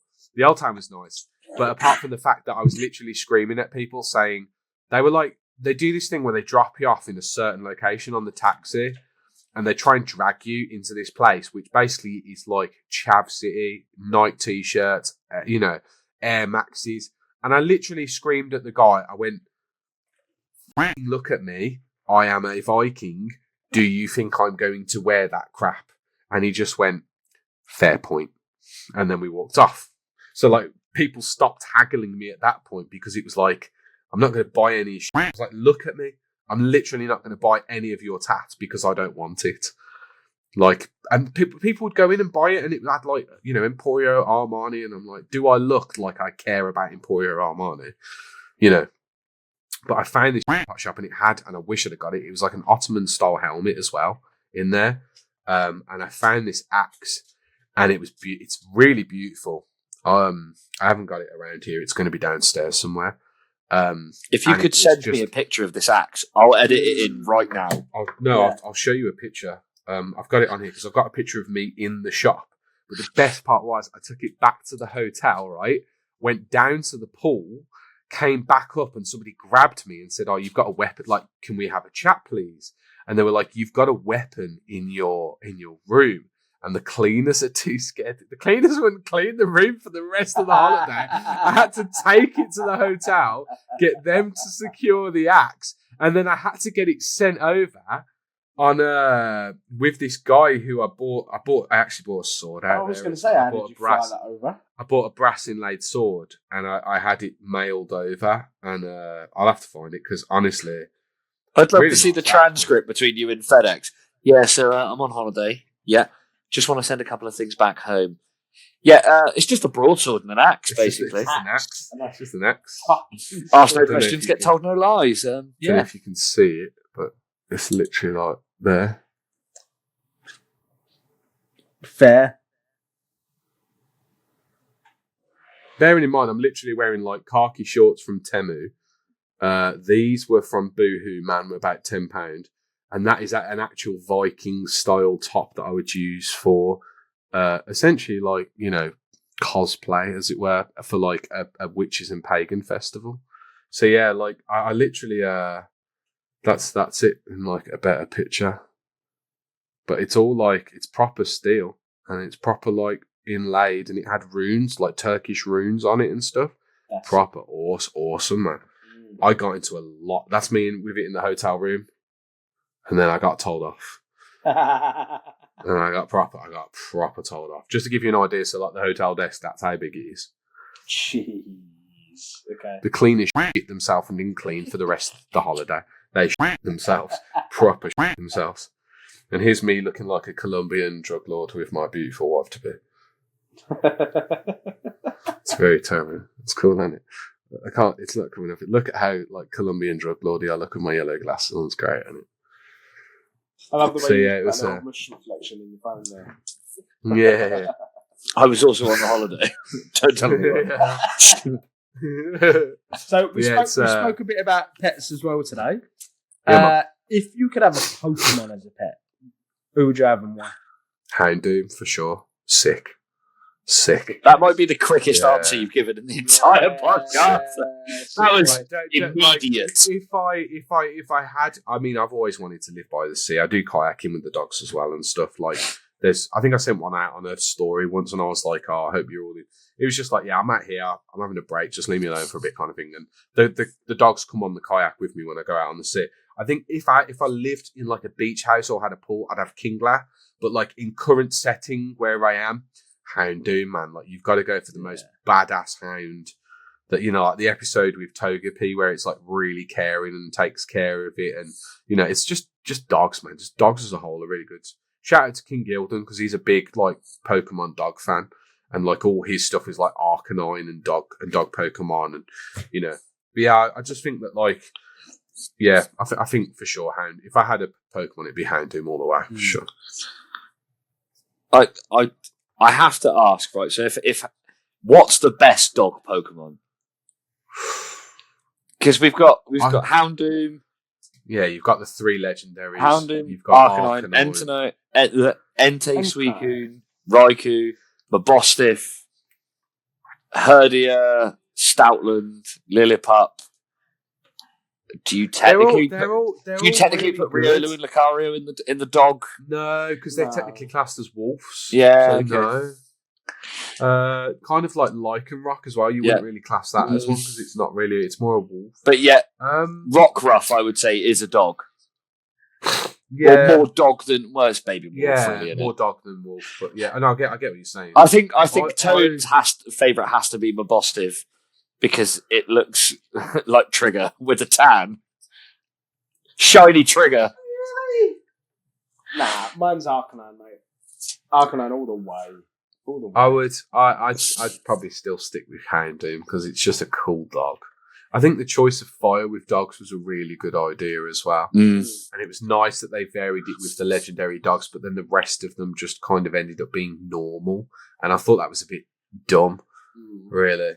I mean, Mabostiff's classed as dark in some cases. It is a dark type, yeah. I would probably agree Houndoom, but I would say Entei is also like a very close second. Although I'm still slightly traumatized by the movie. But I out of those three, I preferred Raikou. I thought Raikou was a bit of a badass.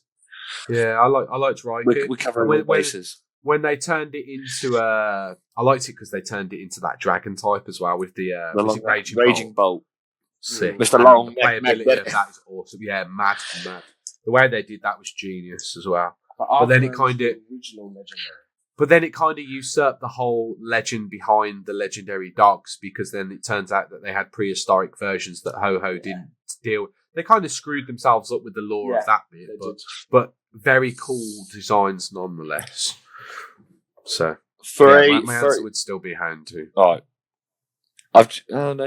No, I'm wrong. Pyro's a fucking lion. I'm an idiot. I looked at the card and I was like, Pyro. And I was like, it's a fucking lion. So they make the distinction between male and female and then create the megas as the same. Like, I'm gonna moan about that.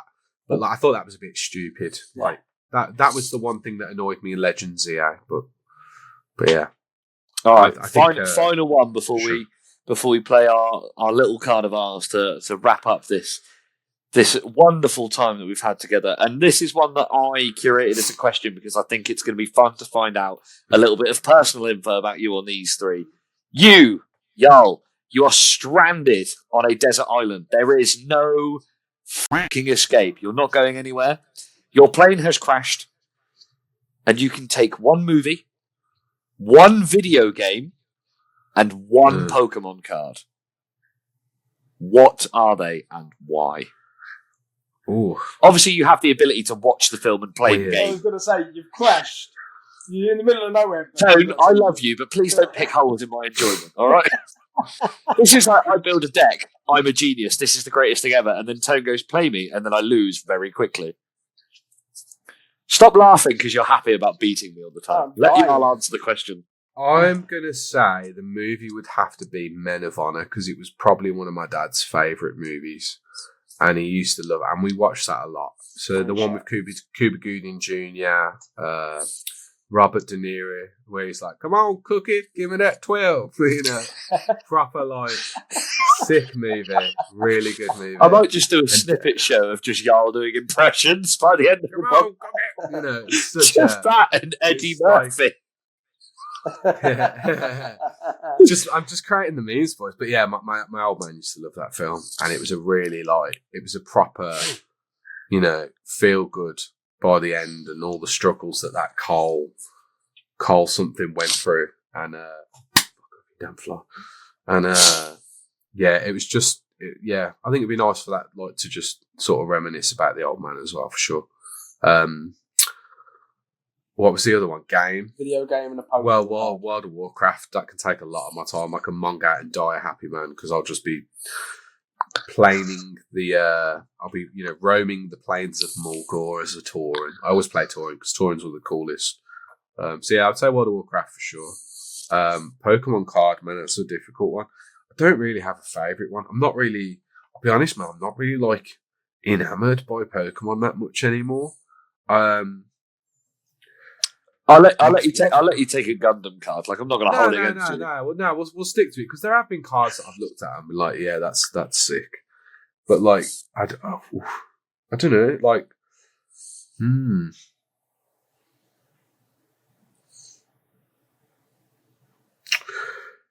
I would probably say. I'm thinking real hard about this. I would probably say the Bubble Mew because it was the first, like, big card since getting back into the scene that I pulled. And, like, I pulled it when it was less than the Paldean Fates Charizard. So it was, like, still a pivotal moment. And that was, to date, one of my favourite sets to have ripped because I worked out the hit rate was, like, 66%. Do you know how much I paid for 66 packs when I opened it? I think it was about 230 quid. I think I paid £230 for 66 packs.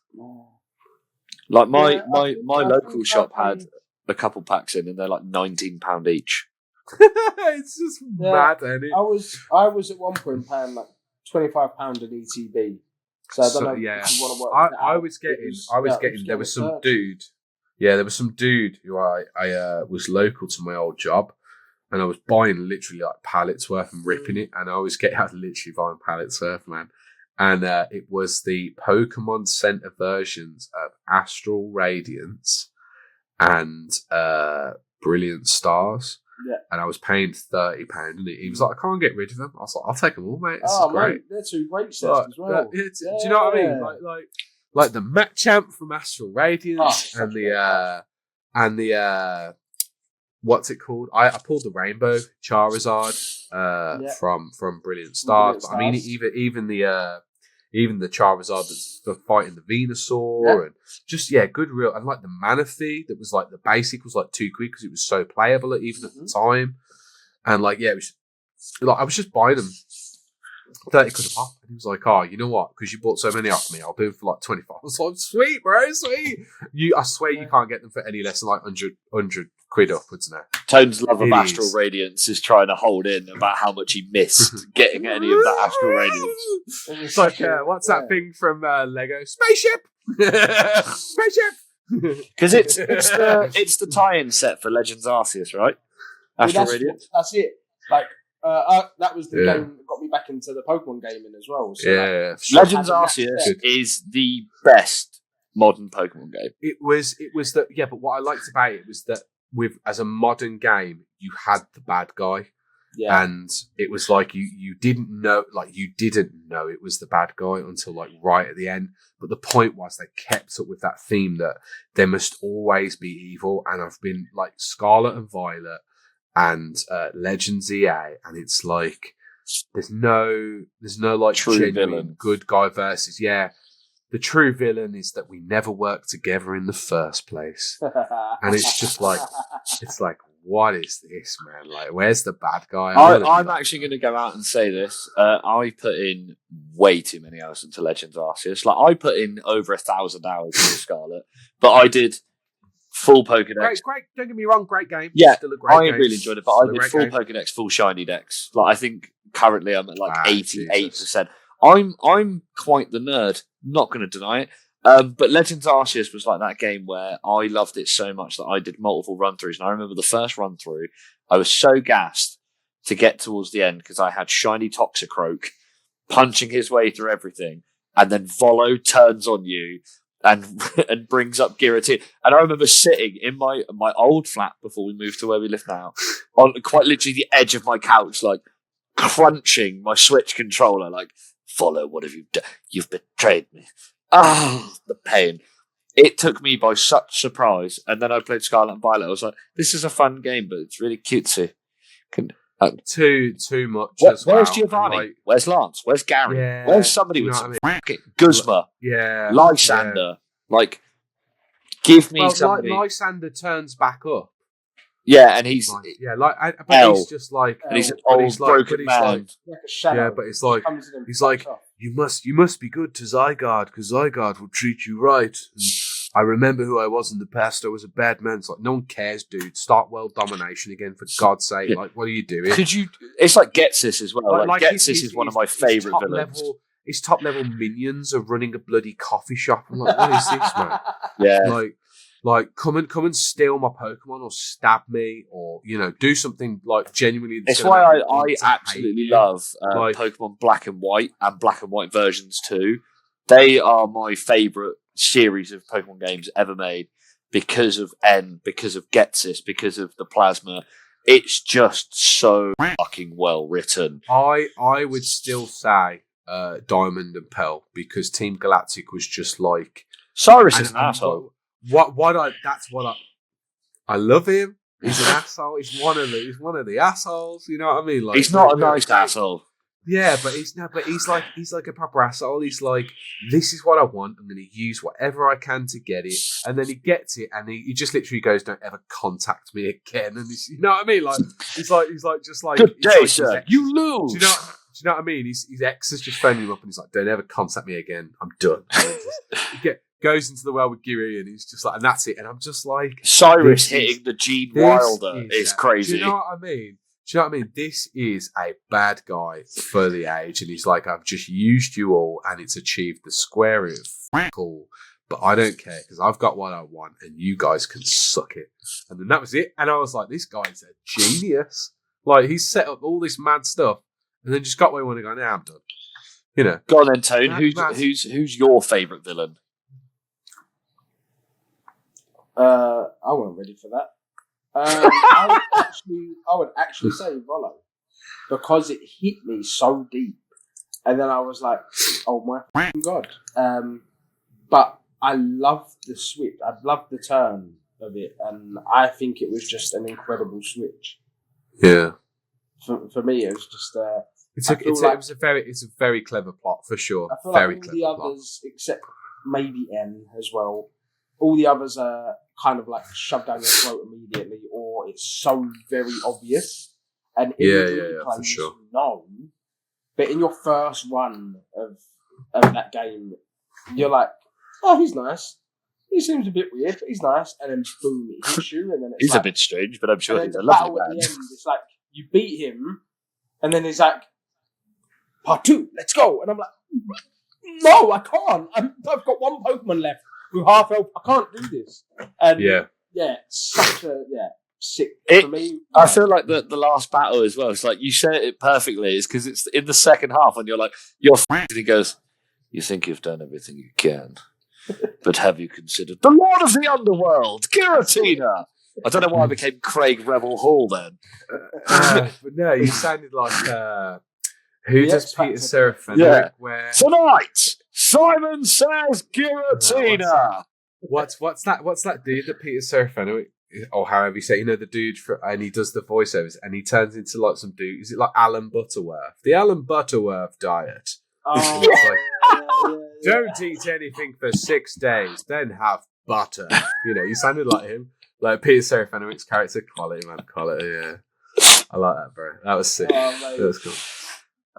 It's Alan Butterworth, isn't it? It's Alan. Yeah, what a legend, man. As we now cut into everybody's favourite triple threat, as we now go head to head for little card of ours, let's go in with Alan Butterworth.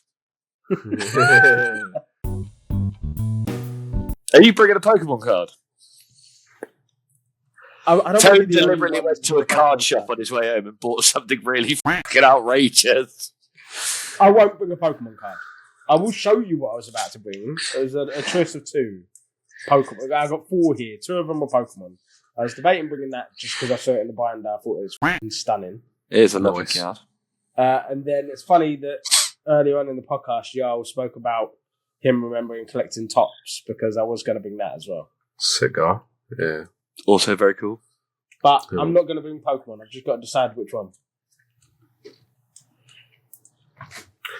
Alright, I'm going to take mine out of the sleeve because it looks better when it's out of the sleeve, and I'll have to put like Google on so you can see me. There you go. Jesus Christ! That's what it looks like. Ah, my eyes, my beautiful eyes. You should be able to see a bit better now. It's a bit dark in here. I should put the light on. Yeah, just a guess. Pick a hand, right hand or left? Left. I'm a lefty. Cool. So you can do quick fire answers. Yeah. I choose not to, bro, because I'd rather just like point out people's inefficiencies. I will show you the card the other one was then, because I'm glad you didn't choose this one, because I have no idea about the show. I have no idea if it's a good card or not. I literally just got this from Was Turtle just because my name and his videos. Right. Okay, I'll shout out Was Turtle. Like, just add this in a middle segment. Like, just we're talking Chuck about this in. Was Turtle's content is so He's good. such a fucking legend, And he's a nice guy. And he came to the card expo, and I had a ace long chat. Please keep this bit in as well. I need to apologise to Pokemon Malice because I was doing the thing I was taking the piss and saying that content creators work so hard, and she was standing next to me, and I was doing it to Was, and I was taking the piss with Was, and Was was laughing about it, and she was getting red because I was like, these content creators are so fucking lazy, and they don't do anything, and they just spend all this time and expect all this free shit given to them, and it was just like, and they never come to the Wolverhampton card show. And I was like taking the piss and saying, Was, you don't come to the Wolverhampton card show, do you? So, and she was getting really angry with it. And I really like what she's done with the B&M stuff. And again, a positive spin kind of thing. Like, she's fighting for the right thing. She's really not blaming it. Fair She's play, not bro. blaming anyone. She's like, she gets that there's scalpers out there, blah, blah, blah. But let's try and have B&M help and do this kind. And I like that.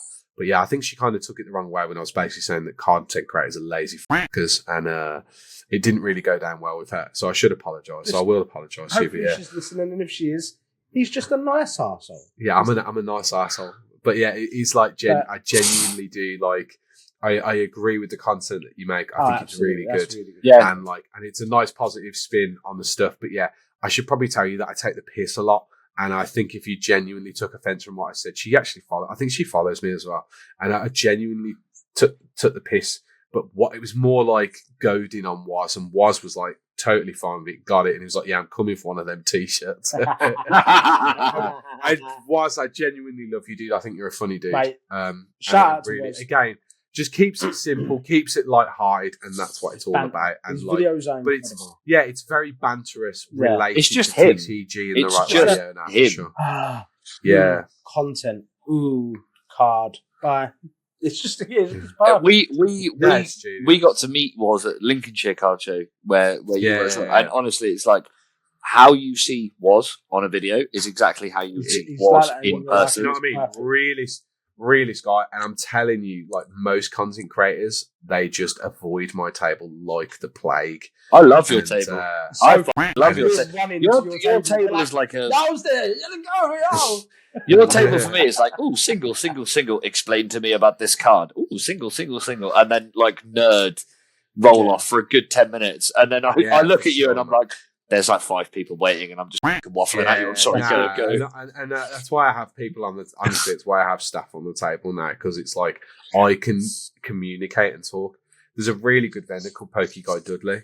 You've probably seen him at the Wolves Card. We've interviewed him at the Wolves Card. Yeah, really good, really nice guy, and he's just literally like, I ain't bothered about making sales. I just want to have a chat with people and talk to them. And I'm like, this is why I created the community ambassador. And what really pissed me off was when I put it out to people saying, choose people who are pillars of the community, and all they gave me was content creators. And I'm sure you've worked after this podcast. I'm not really that much of a fan of content creators. Really? And they just kept what gave it away, and they just kept giving me like people that do absolutely nothing for the community but post on Instagram twice a week, and I'm like, you're not getting the ethos of what I'm trying to put here. So he became a community ambassador. Everything that like Connor Alois Bay did for the show and worked with the show and helped out with what he did. So he was there. Min for everything that he did with the 10-second button press, donating to the hospital, the Children's Hospital in Birmingham, and giving out cards all the way through that and asking for donations as well, and went out and did it. That's why he was a community ambassador. The reason that Pokey Guy Dudley, every Friday he goes to Geek Retreat Dudley, not technically called Geek Retreat anymore because they're in administration. Went to Geek Retreat every Friday. I don't care. It's a franchise, to be honest. They never should have invented that. It was like the Subway. Except they just didn't have pedos that advertised for them. But like, yeah, he'd go there every Friday, and it's like being on a fucking podcast with 2 tones. It's fucking hard work. Yeah. It's not. It's true though. Like Geek Retreat was a terrible. Oh, we've killed one of them. Don't worry, one of them's dead now. Yeah, but yeah, basically like what he did every Friday and setting up a Pokemon. And no thanks required, but he was literally gaining a community in Geek Retreat Dudley for it. And just, like that's the kind of person I wanted. And literally everybody just kept reeling off whatnot people and content creators. And I was just like, I give up. I just give up. Because it's like, these are not the people that I want representing my show.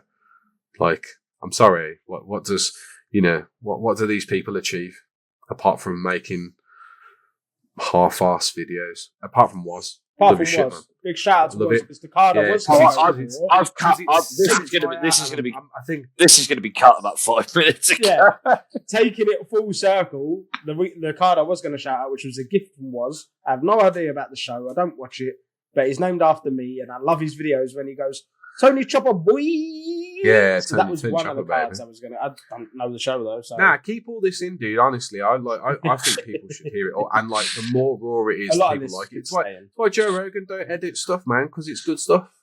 Why did you just at the end of that statement? It got really chavvy all of a sudden. Like, Joe Rogan don't edit stuff, bro. All right, let's admit it. Like leave it, bro.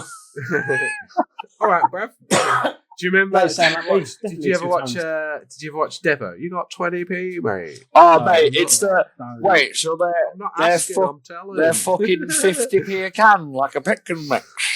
Oh, that's great. He played. I say played. There's a nightclub in Bournemouth that's not there anymore, which name escapes me, but it got replaced by Walkabout. He was like a club like attendee, but he attended as obviously Devo the character. And I wasn't in this nightclub. I was at a friend's house, and I walked home very late at like 2 a.m. We played Halo, and I fell asleep on the couch. Very cool. And I walked home, and he was out the back having a cigarette, but the staircase was up to my flat, and I was like, in the weirdest way, mate, aren't you Devo, the bloke who kicks pigeons? And he looked at me and went, look, mate, I've been here for like 7 hours. Can you fuck off? And that was the conversation we had. I was like, fair. Who am I to argue in that statement? And that, dear viewers, is why you never meet your heroes. I've met Robert Plant. I've met Jasper Carrot and Robert Plant, and both of those guys were fucking arseholes. I was at a wedding, and it was like a really. It's one of the people who he's currently touring with in his folk band. Robert Plant does folk. Really good music, by the way. The guy is a fucking arsehole to meet in real life. Not a nice arsehole. And it's Not no, nice he's not a good nice He's arsehole. a dick He's a Unwiped arsehole. This is the new version of Host Team America, yes, where shit you've got dicks, pussies, and assholes. You've got nice assholes, bad assholes, and unwiped. Yeah. But like seriously, he was a dick, and I was really good because it was like, I was really into at that point. I was really into like rock and stuff, and I was like, mad. I was like, oh my god, like one of the original godfathers of rock and roll, heavy metal, whatever you'd call Led Zeppelin at the time. Like, this is the guy. And he was there, and he was like, and I was just like, I went up to him, and I was like, really big fan. I just wanted to say, I really love your work. Thank you very much. And he just like ignored me, just like huffed and walked off. And I was like, wow, like, dude, just, even if it's just like, no, I appreciate that, man. Thank you very much. And this is kind of the ethos that I have. I'm not saying myself I'm a megastar, but when people come to me, I love your content, and I'm just like, the first thing I say is thank you very much. I really appreciate that you support me on that. And like, that's the main. Without you, essentially, I wouldn't be where I am today. I'm not really far, but I've gone a little bit up. But like, I wouldn't be able to have people come up to me and say that to me, and I do appreciate that. And I think that like the support I get from the card show as well is exactly the same. But yeah, it's just never meet your heroes apart from me, because I'm a nice asshole. Nice asshole. Yeah. Right, show me your cards, boys. Fucking what? Weirdly, I'm gonna be the one that now spins off on a tangent. I've not met many celebrities. I used to manage a pub. I met Martin Clunes. Martin Clunes. Yeah. Martin. And there's a lad who worked in our kitchen who had Tony in, fucking Men Behaving Badly. Yes. Yeah, man. Martin Clunes. The lad in our kitchen had no ability to not f***ing say whatever his brain immediately told him. And so I'm sat with Martin Clune. Well, I'm not sat. I'm serving Martin Clune, taking his order while he's sat at a table with his wife. And just ever so f***ing faintly, you can hear the ding, ding, ding, ding, Martin Clune. And he's doing it, and it's like, it's just ever so quiet. But I turned around, and obviously you've got the window where they pass through from the kitchen, and he is stood at the thing, just smashing pans and shaking violently, doing it, and I'm just there like, right, so yes, and a large white wine for your wife, Martin. Yes, thank you. Do you mind if I call you Martin? Thank you. And then I just went back to the bar and was like, sorry, Mr. Clune. Okay, fuck. No one ever speak to me for the rest of the night. I'm going to cry somewhere. It was very embarrassing, but actually a lovely man. And he did say, I like that people still think of me. But I was like, yeah, dude. As the little British. Yeah, I was like, dude, they should not think of you. I wasn't even in, but yeah. Exactly. Yeah. I think for me, the hard one, because I've met quite a few. I've worked in the hospitality industry for well over 15 years now. The hardest one for me was I worked in a restaurant when I was 19, 20 in London and served Patrick Stewart. And I was like, oh my fucking God, this is sick. This is fucking one of the You're Charles Xavier. Charles Xavier was sat at my table and he refused to speak to me. He had his representative speak to me the entire time. No. There was 3 of them. I addressed him. Well, I addressed all 3 of them because I was that kind of server. And he, as soon as me or another server came to his table, he just sat stock still, wouldn't look at me, refused to look towards us.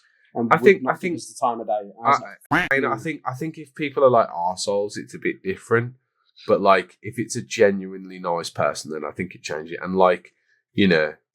I mean, mate. All I wanted was please and thank you. Just yeah. Do you know what I mean? Like, I wasn't going to buy it. I'm just saying, for sure. That's a shame. That's a shame. Oh, Patrick Stewart as well. I thought he'd be a dude. Oh, it was an unwiped arsehole. Oh, that's very sad. Oh, right. Cards. Let's do this. So now, as customary with all little card of ours, we go head to head in everybody's favourite triple threat. Well, we bring a card from our collection to go against each other, and you, the viewers, you vote for who has the best or your favourite. Remember, if somebody has a Piplup common and a Charizard SIR, if your favourite is Piplup, you vote for the fucking Piplup. Because we have this argument all the time. It's Okay, going to be really interesting when you've got a Charizard SIR and I've got a common Piplup. Ed isn't here, so the Ed fanboys. Yes, Jones, I'm looking at you. People can't vote Ed just because Ed's there. Now, because we have our esteemed guest. Well, you know you're going to get a vote now because all I've done is slag content creators on for like 2 hours. First time we ever get no votes. Do you know what I mean? So you know that like the first time that the guest that you have on will literally have no votes because all he's done is slagged off you, mate. We found a cheat code to finally win, Tone. Now, as we have our... I am good for this podcast, guys. I'm very good for this podcast. The Jarl of our clan is obviously, as we've discovered over this time that we've hung out together, not just a Pokemon collector and a nice arsehole. He is also a collector of Gundam, One Piece, Lorcana, etc. Everything. There are cards, cardboard. We love it. So we have decided that you don't have to bring just a Pokemon card. You can bring a card from any TCG that you like. Damn right. Now, Damn right. As our esteemed guest, you may go first and set the tone, not that one, for the rest of this challenge. So, what is your card, Jarl? I'm going to be bringing you one of the newest versions of Gundam, the newest set of Gundam. Well, not a new version. It's from a 1996. If I went from it on the anime, so it's called After War Gundam, and it's one of the most stunning artworks I've seen in the newer set. I was quite a fan of the RX-78 version, where it's doing like the Star Wars pose. But this one just blows it away out of the water. This is the LR plus rare of the Gundam DX. Oh, wow. Oh, that's a sick artwork. And it's literally under its wings, how it shines. You can see it there. It is one of the most fantastic artworks I have seen to date within Gundam. And even the LR pluses, which are the rainbow, I'd call them like the rainbow rares in their version. I don't think it beats this kind of artwork out of the water. These alternate arts that they have are sublime, and this is why I think it's one of the most slept on things in the UK, because it's just beautiful. It's beautiful artwork. It's definitely one that I've looked, because I've recently where I've been getting into other things. Like opening Union Arena, I've opened Yu-Gi-Oh! I opened some Magic the Gathering. When I've seen some Gundam, I'm like, I do want to open it, but I just want to. When you're nerdy and just like ripping packs, it's like you almost want to know what you're ripping, because at least then you know what you're like. Because I opened some Union Arena and I was just excited because I pulled an Edward Elric full art from the Full Metal Alchemist. Nice. And I sent it to Ed, and Ed was like, "Dude, that is the box hit for like the booster box that you would get." I was like, "What the fuck? Sick!" I'm still out there chasing the greed full art. Greed is my favorite character. I need it. How can you like Greed, dude? Because Greed, when he kills one of the most important characters. But when he fuses with Ling, it's incredible, and he becomes good. He becomes good in the end. It's a great story. Also, I love Envy because he's just he's an unwiped arsehole. Greed is the one who has the ultimate shield. Right. No, who was I thinking about? Who copies people? Envy. Is that? I thought that was Greed. Okay, now I take it all back. Cool.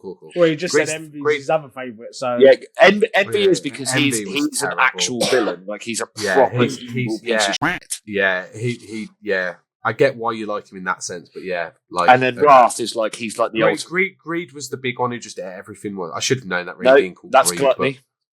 Oh, okay.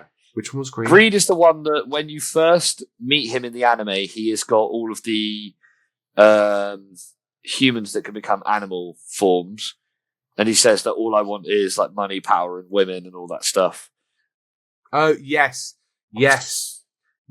and he kind of works with Edward Elric, don't he? Yeah, towards the end, because Ling takes his Philosopher's Stone into his body, and then Greed takes over, but then they like fight for control of the body. Yes, very cool. Yes. And obviously, great anime. Yes, it's great honestly, anime. it is my favorite anime of all time. If you've never watched Full Metal Alchemist Brotherhood, finish this podcast and then off and go and watch it, and don't watch anything else until you finish it. Is it still on Netflix? It's still on Netflix, but you can also watch it via. Man, just be prepared to be like horrendously distraught when they get to don't talk about Nina and Alexander. Oh. No, it's so hard. Do you know what's worse? Is I opened the Full Metal Alchemist Union Arena packs, and I got the before and after Nina. Yeah. Don't tell me, because if I watch the show, you're going to spoil it. All you need to know is that it fucking sucks. But I tell you what doesn't fucking suck. I tell you what does not fucking suck. As a whole, it does not fucking suck, but that bit was just that bit sucks. But I tell you what doesn't suck. The card that I've brought this week. It doesn't suck. One of the most iconic monsters from the Yu-Gi-Oh! Region area mythos. Oh, this is dirty boy one. It's not too dirty. It's cool, but it's not too dirty. If I had an overframe of Yu-Gi-Oh! I would be basically just broken because they are so very cool. But I pulled this the other day, and it's my chase from the latest set, Battle of Legends. Yeah, that's what I'm it is the chibi artwork, nice. Summoned Skull. Toon, yeah. Do you know that like the Toon series is one of the most highly collectible in Yu-Gi-Oh! As well? Like it's been one of the most ones where people, like for example, if you have a Yukimori binder, yes, that's the Yu-Gi-Oh! Version of like a Yukimori. It's the Toon card. Like so, the Toon. So where I'm now watching Yu-Gi-Oh! At the moment, all I can say is two things. One, Maximilian Pegasus. That dude is like that dude's a pedo. In England, literally, that if dude you is had a a piece. kid walk up to you and was just like, "Give me all your cards, Yu-Gi boy." Like, dude, what the hell? There's something about the way he says "Kaiba boy" that makes me want to kill myself. It's Kaiba boy. Yeah. And then two, Toon World is the most irritating episode, like warped, like. But it's genius. Like, It's genius. But it's very annoying. I'm so glad that I'm in season 2 because I don't at the moment have to hear Kaiba boy, you boy. Yeah. It's really creepy. But then he goes into like Yu-Gi-Oh! GX, doesn't he? And he seems pretty alright with it, to be fair. I can't wait to get to GX because I remember very little of you. I didn't get into Yu-Gi-Oh! As a kid. I'm getting into Yu-Gi-Oh! As an adult. Very much treating it like I'm a child and loving it. GX was a good. Everyone's series. told me GX is where it's at. Yeah, GX is great. It's so weird because I was so into Yu-Gi-Oh! Growing up in the sense that when I hit my teens, I started watching it. I played it. I completed the DS games. I played the physical game. I used to go to tournaments. Did you ever play that Mad PS1 version where your fusions were bringing up the cards? And they like basically you didn't have polymerization, you just had 2 cards and you pointed them up. You could play like 4 cards in one and they would all fuse together. Mad. That was a great game. Is, I can't remember anything about Yu-Gi-Oh! Yeah. I can't remember how to play the game. The most I could probably remember is you started with 8,000 hit points or whatever they were. I can't remember anything else. So Tone, right, can't remember anything about Yu-Gi-Oh! Tone, what's Pokedex number 79? 79? Slow Poke? Pokedex number 79 is Slowpoke. You've just watched me Google that and not ask him. He can do 151, which is wild, but can't remember anything about Yu-Gi-Oh! Yeah, I can do the full 151. You That's give me a grim. number, I'll give you a name. You give me a name, I'll give you a number. Okay. Would you like to show us your card? I'll show you the card. Stefano from Pokemon. So mine's actually quite wholesome because unlike you guys, I've only really collected Pokemon. I've got a couple of random bits here and there. You're gay. My wholesome gay card is a gift from the wife. That's made that 10 times more awkward, hasn't it? He's just like playing at my bloody. That's it. Oh, you, Tony. This little card of ours is not meant to be fun, and this is where we get. This was a wedding present from my wife. This was a present from my off the island of incredible wife. Lagos 10 years ago. This beautiful woman came to a card show with me, filmed loads of stuff as I was I know creating what card it is. content at the time I as know well. what it is. I don't think you do. Maybe you do. I don't know. I actually do. I bet you that the thing that you're going to show us begins with H. We went to a show as well of this titular named character. Shows I the brought card, it with me. Nah, this is my time to monologue. Good You've Lord, been Rob. the guest. Sit down. I am bringing the Topps Disney Chrome Hercules card. Sick. Yeah, sick. That's Yeah. nice. A gift from the wife. I Let's took it go. with me to Hercules. So it's an like absolute stunner. all I collect is Pokemon, whips out like a high end. I'm sure that's like a high end Topps card. I have no idea. Just have a Disney. It's a nice Hercules card, is bro. my favourite. Did you get it at the show? Did they have like a packs at the show, or did you get it before? No, it was a single. They had She singles. bought it as a single at LCS. It Oh, was the sick. first LCS we went to. Yeah, sick. and- I've got a few Hercules Enchanted. They're really, honestly, like, Yeah. What I like about Lorcana as well is that it's a weird game to play in the sense of you don't kill, you can kill your opponent's characters, but you don't, like, the whole point is to gain lore. Yeah. So, like, you gain lore, and I think that's such a great, it's basically the same, it's the same, very similar to Magic from what I'm told. We But, like, I started think to that's a learn, really but it clever. got very confusing, and then she kind of was like, "Yeah, I'm done. I'm trying to learn." She got bored The because you missus probably was- built like the missus- 63 decks in that time. The missus was like that with Lorcana, and she was like, "Yeah, I really want to collect it. I want to get into what you do." And then like 3 weeks later, and I picked her up this, which is like a really limited edition thing. There's like 6 cards in there, and it's like literally this is all they've printed, like, and that's it. You can't get it anymore. And then she was like, "Yeah, it can't be asked anymore." And I was like, "All right, I'll just sell it then." I think So for I was like, her, yeah, that's why I was like, "DM me, I sell Lorcana." I got my wife a couple of starter decks. I got like a couple That's of packs from the first set, the second set, and then by the time the third set came out, all in the same year, which we used to with Pokemon, she was like, "F me, these sets are coming out too fast. I can't keep up with this. I'm done. Yeah. I'm done." Set So then set for 12 or Christmas and her 13. birthday, I'll gift her some sets, but I'll gift her some packs so that she's got something to open and she'll enjoy it. And then let her sit in the corner for a year. She Yeah, made sure. an Instagram account, A, to support me, and B, so that she could post her Lorcana. And she Yeah, still your missus yet is awesome. to make a post. She made that Instagram almost 3 years ago as well, but she's just like, it's too overwhelming for her. So Imagine she Yeah. married you and like does your laundry and makes you food, and you're fucking moaning that she doesn't post on an I'm Instagram not she made moaning to about support it you. at all. I'm saying about how overwhelming it was for her, but like because she's So not used to social that life. media is very, I mean, Not like moan at all. Not moan at the all. missus is getting back into her YouTube. If you haven't watched her YouTube, her editing skills are phenomenal because she's basically like got a buyer POV going on in the sense of she goes to her shows and she'll record stuff from her perspective as a vendor at her whimsical mad shows.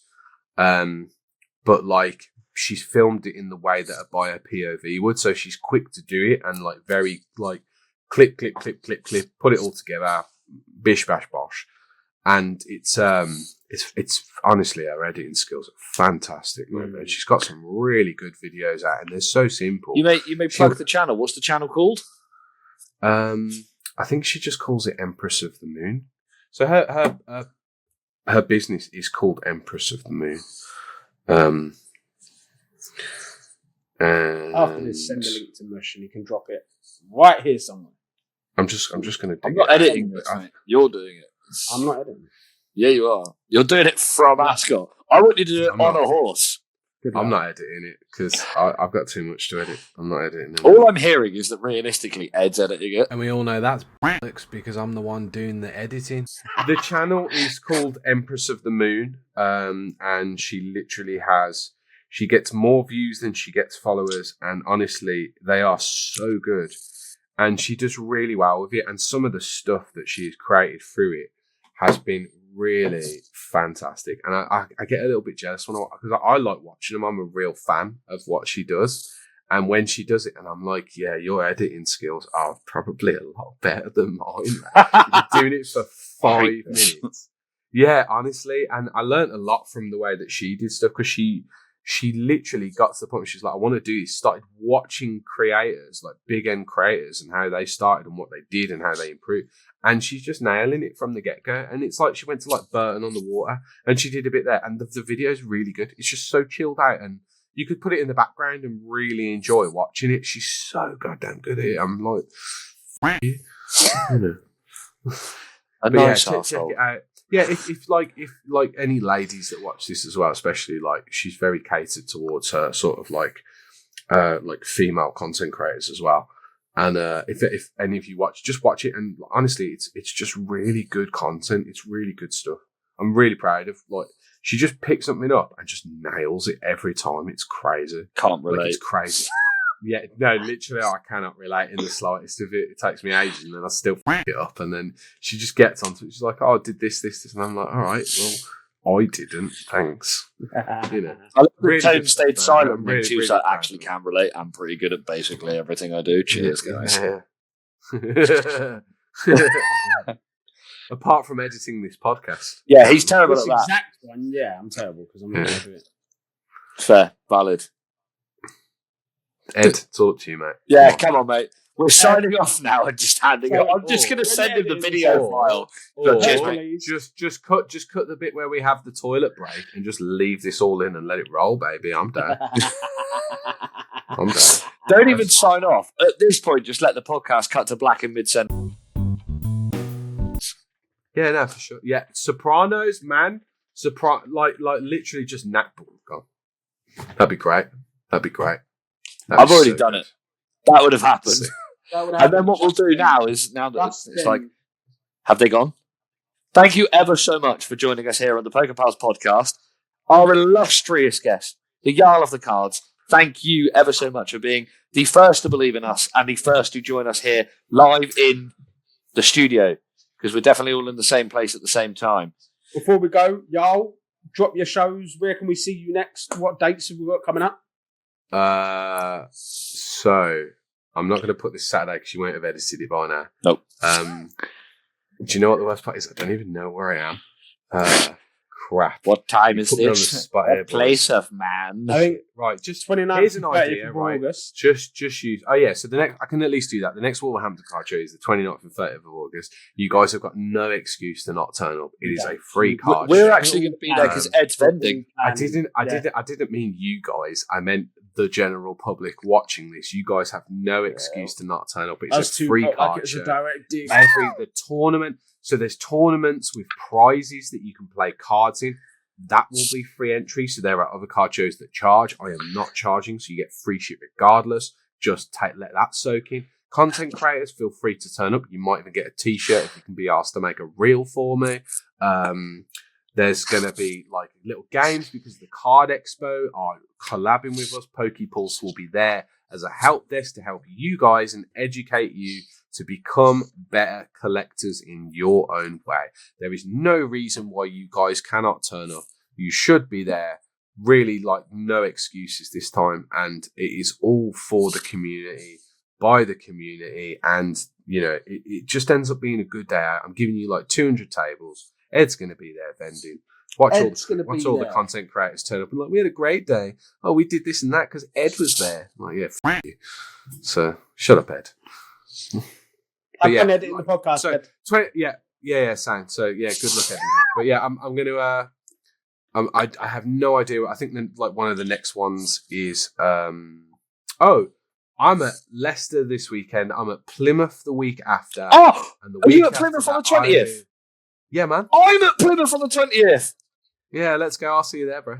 Oh, Yeah, so I love Plymouth card shows. They used to do it was called the South Coast Card Show, and that was so good. So good. And Sports Directive kind of taken over it there because they only have like two places. They have a hotel and a leisure centre, and those are the only two places they host the card shows. There's like 4 different card shows in the 2 same locations, which is just crazy. But yeah, so there's that. I love going down to Plymouth because everyone down there is so nice and they have such a good time. So I'll be there. And yeah, you can see the next part of Cardiff Card Show out on the YouTube as well, where I probably make an ass of myself. a nice ass. A nice ass of myself and get called. Yeah, I've got some cool new memes that I've added in and all that kind of stuff. So yeah, it'd be good. Just like give it a watch. If you think it's crap, you can tell me. It's fine. I don't care. Your opinion means nothing. So. Nice arsehole. Yeah, nice arsehole. Yeah, I really do not play that character well. I am just an asshole. I don't care. I genuinely enjoy what I do. Let's wrap this all up with just one request from me, a fan of what you do, a fan of the show, a friend of you, a customer of you as a vendor. All I want, and I fucking beg you, actually do it. And I take my glasses off so you know I'm serious. No, Tone. We don't talk about percentages anymore. We get in trouble. I want you to make a T-shirt that just reads "a nice arsehole." Yes, that's all I'm asking for. All right, I'll talk to. You can even star out the 2 S's, so you can wear it. Like child friendly. It's got to have your face on as well. But yeah, it's got to be. I want it to be like. I feel like you've seen the film. You've seen the film Dogma, right? Yeah, of course. You as the bloody Christ. Okay, all right. I'm leaving it in your hands. And with that, thank you ever so much for joining us here in the PokéPals Podcast studio. I am Mush. That is Tone. He is Jarl. We will see you very, very soon. Good night. Thanks. So long. Thanks for for all the guys. fish. I've really enjoyed this. Yeah, it's been awesome. Thanks, guys. Cheers. See you later.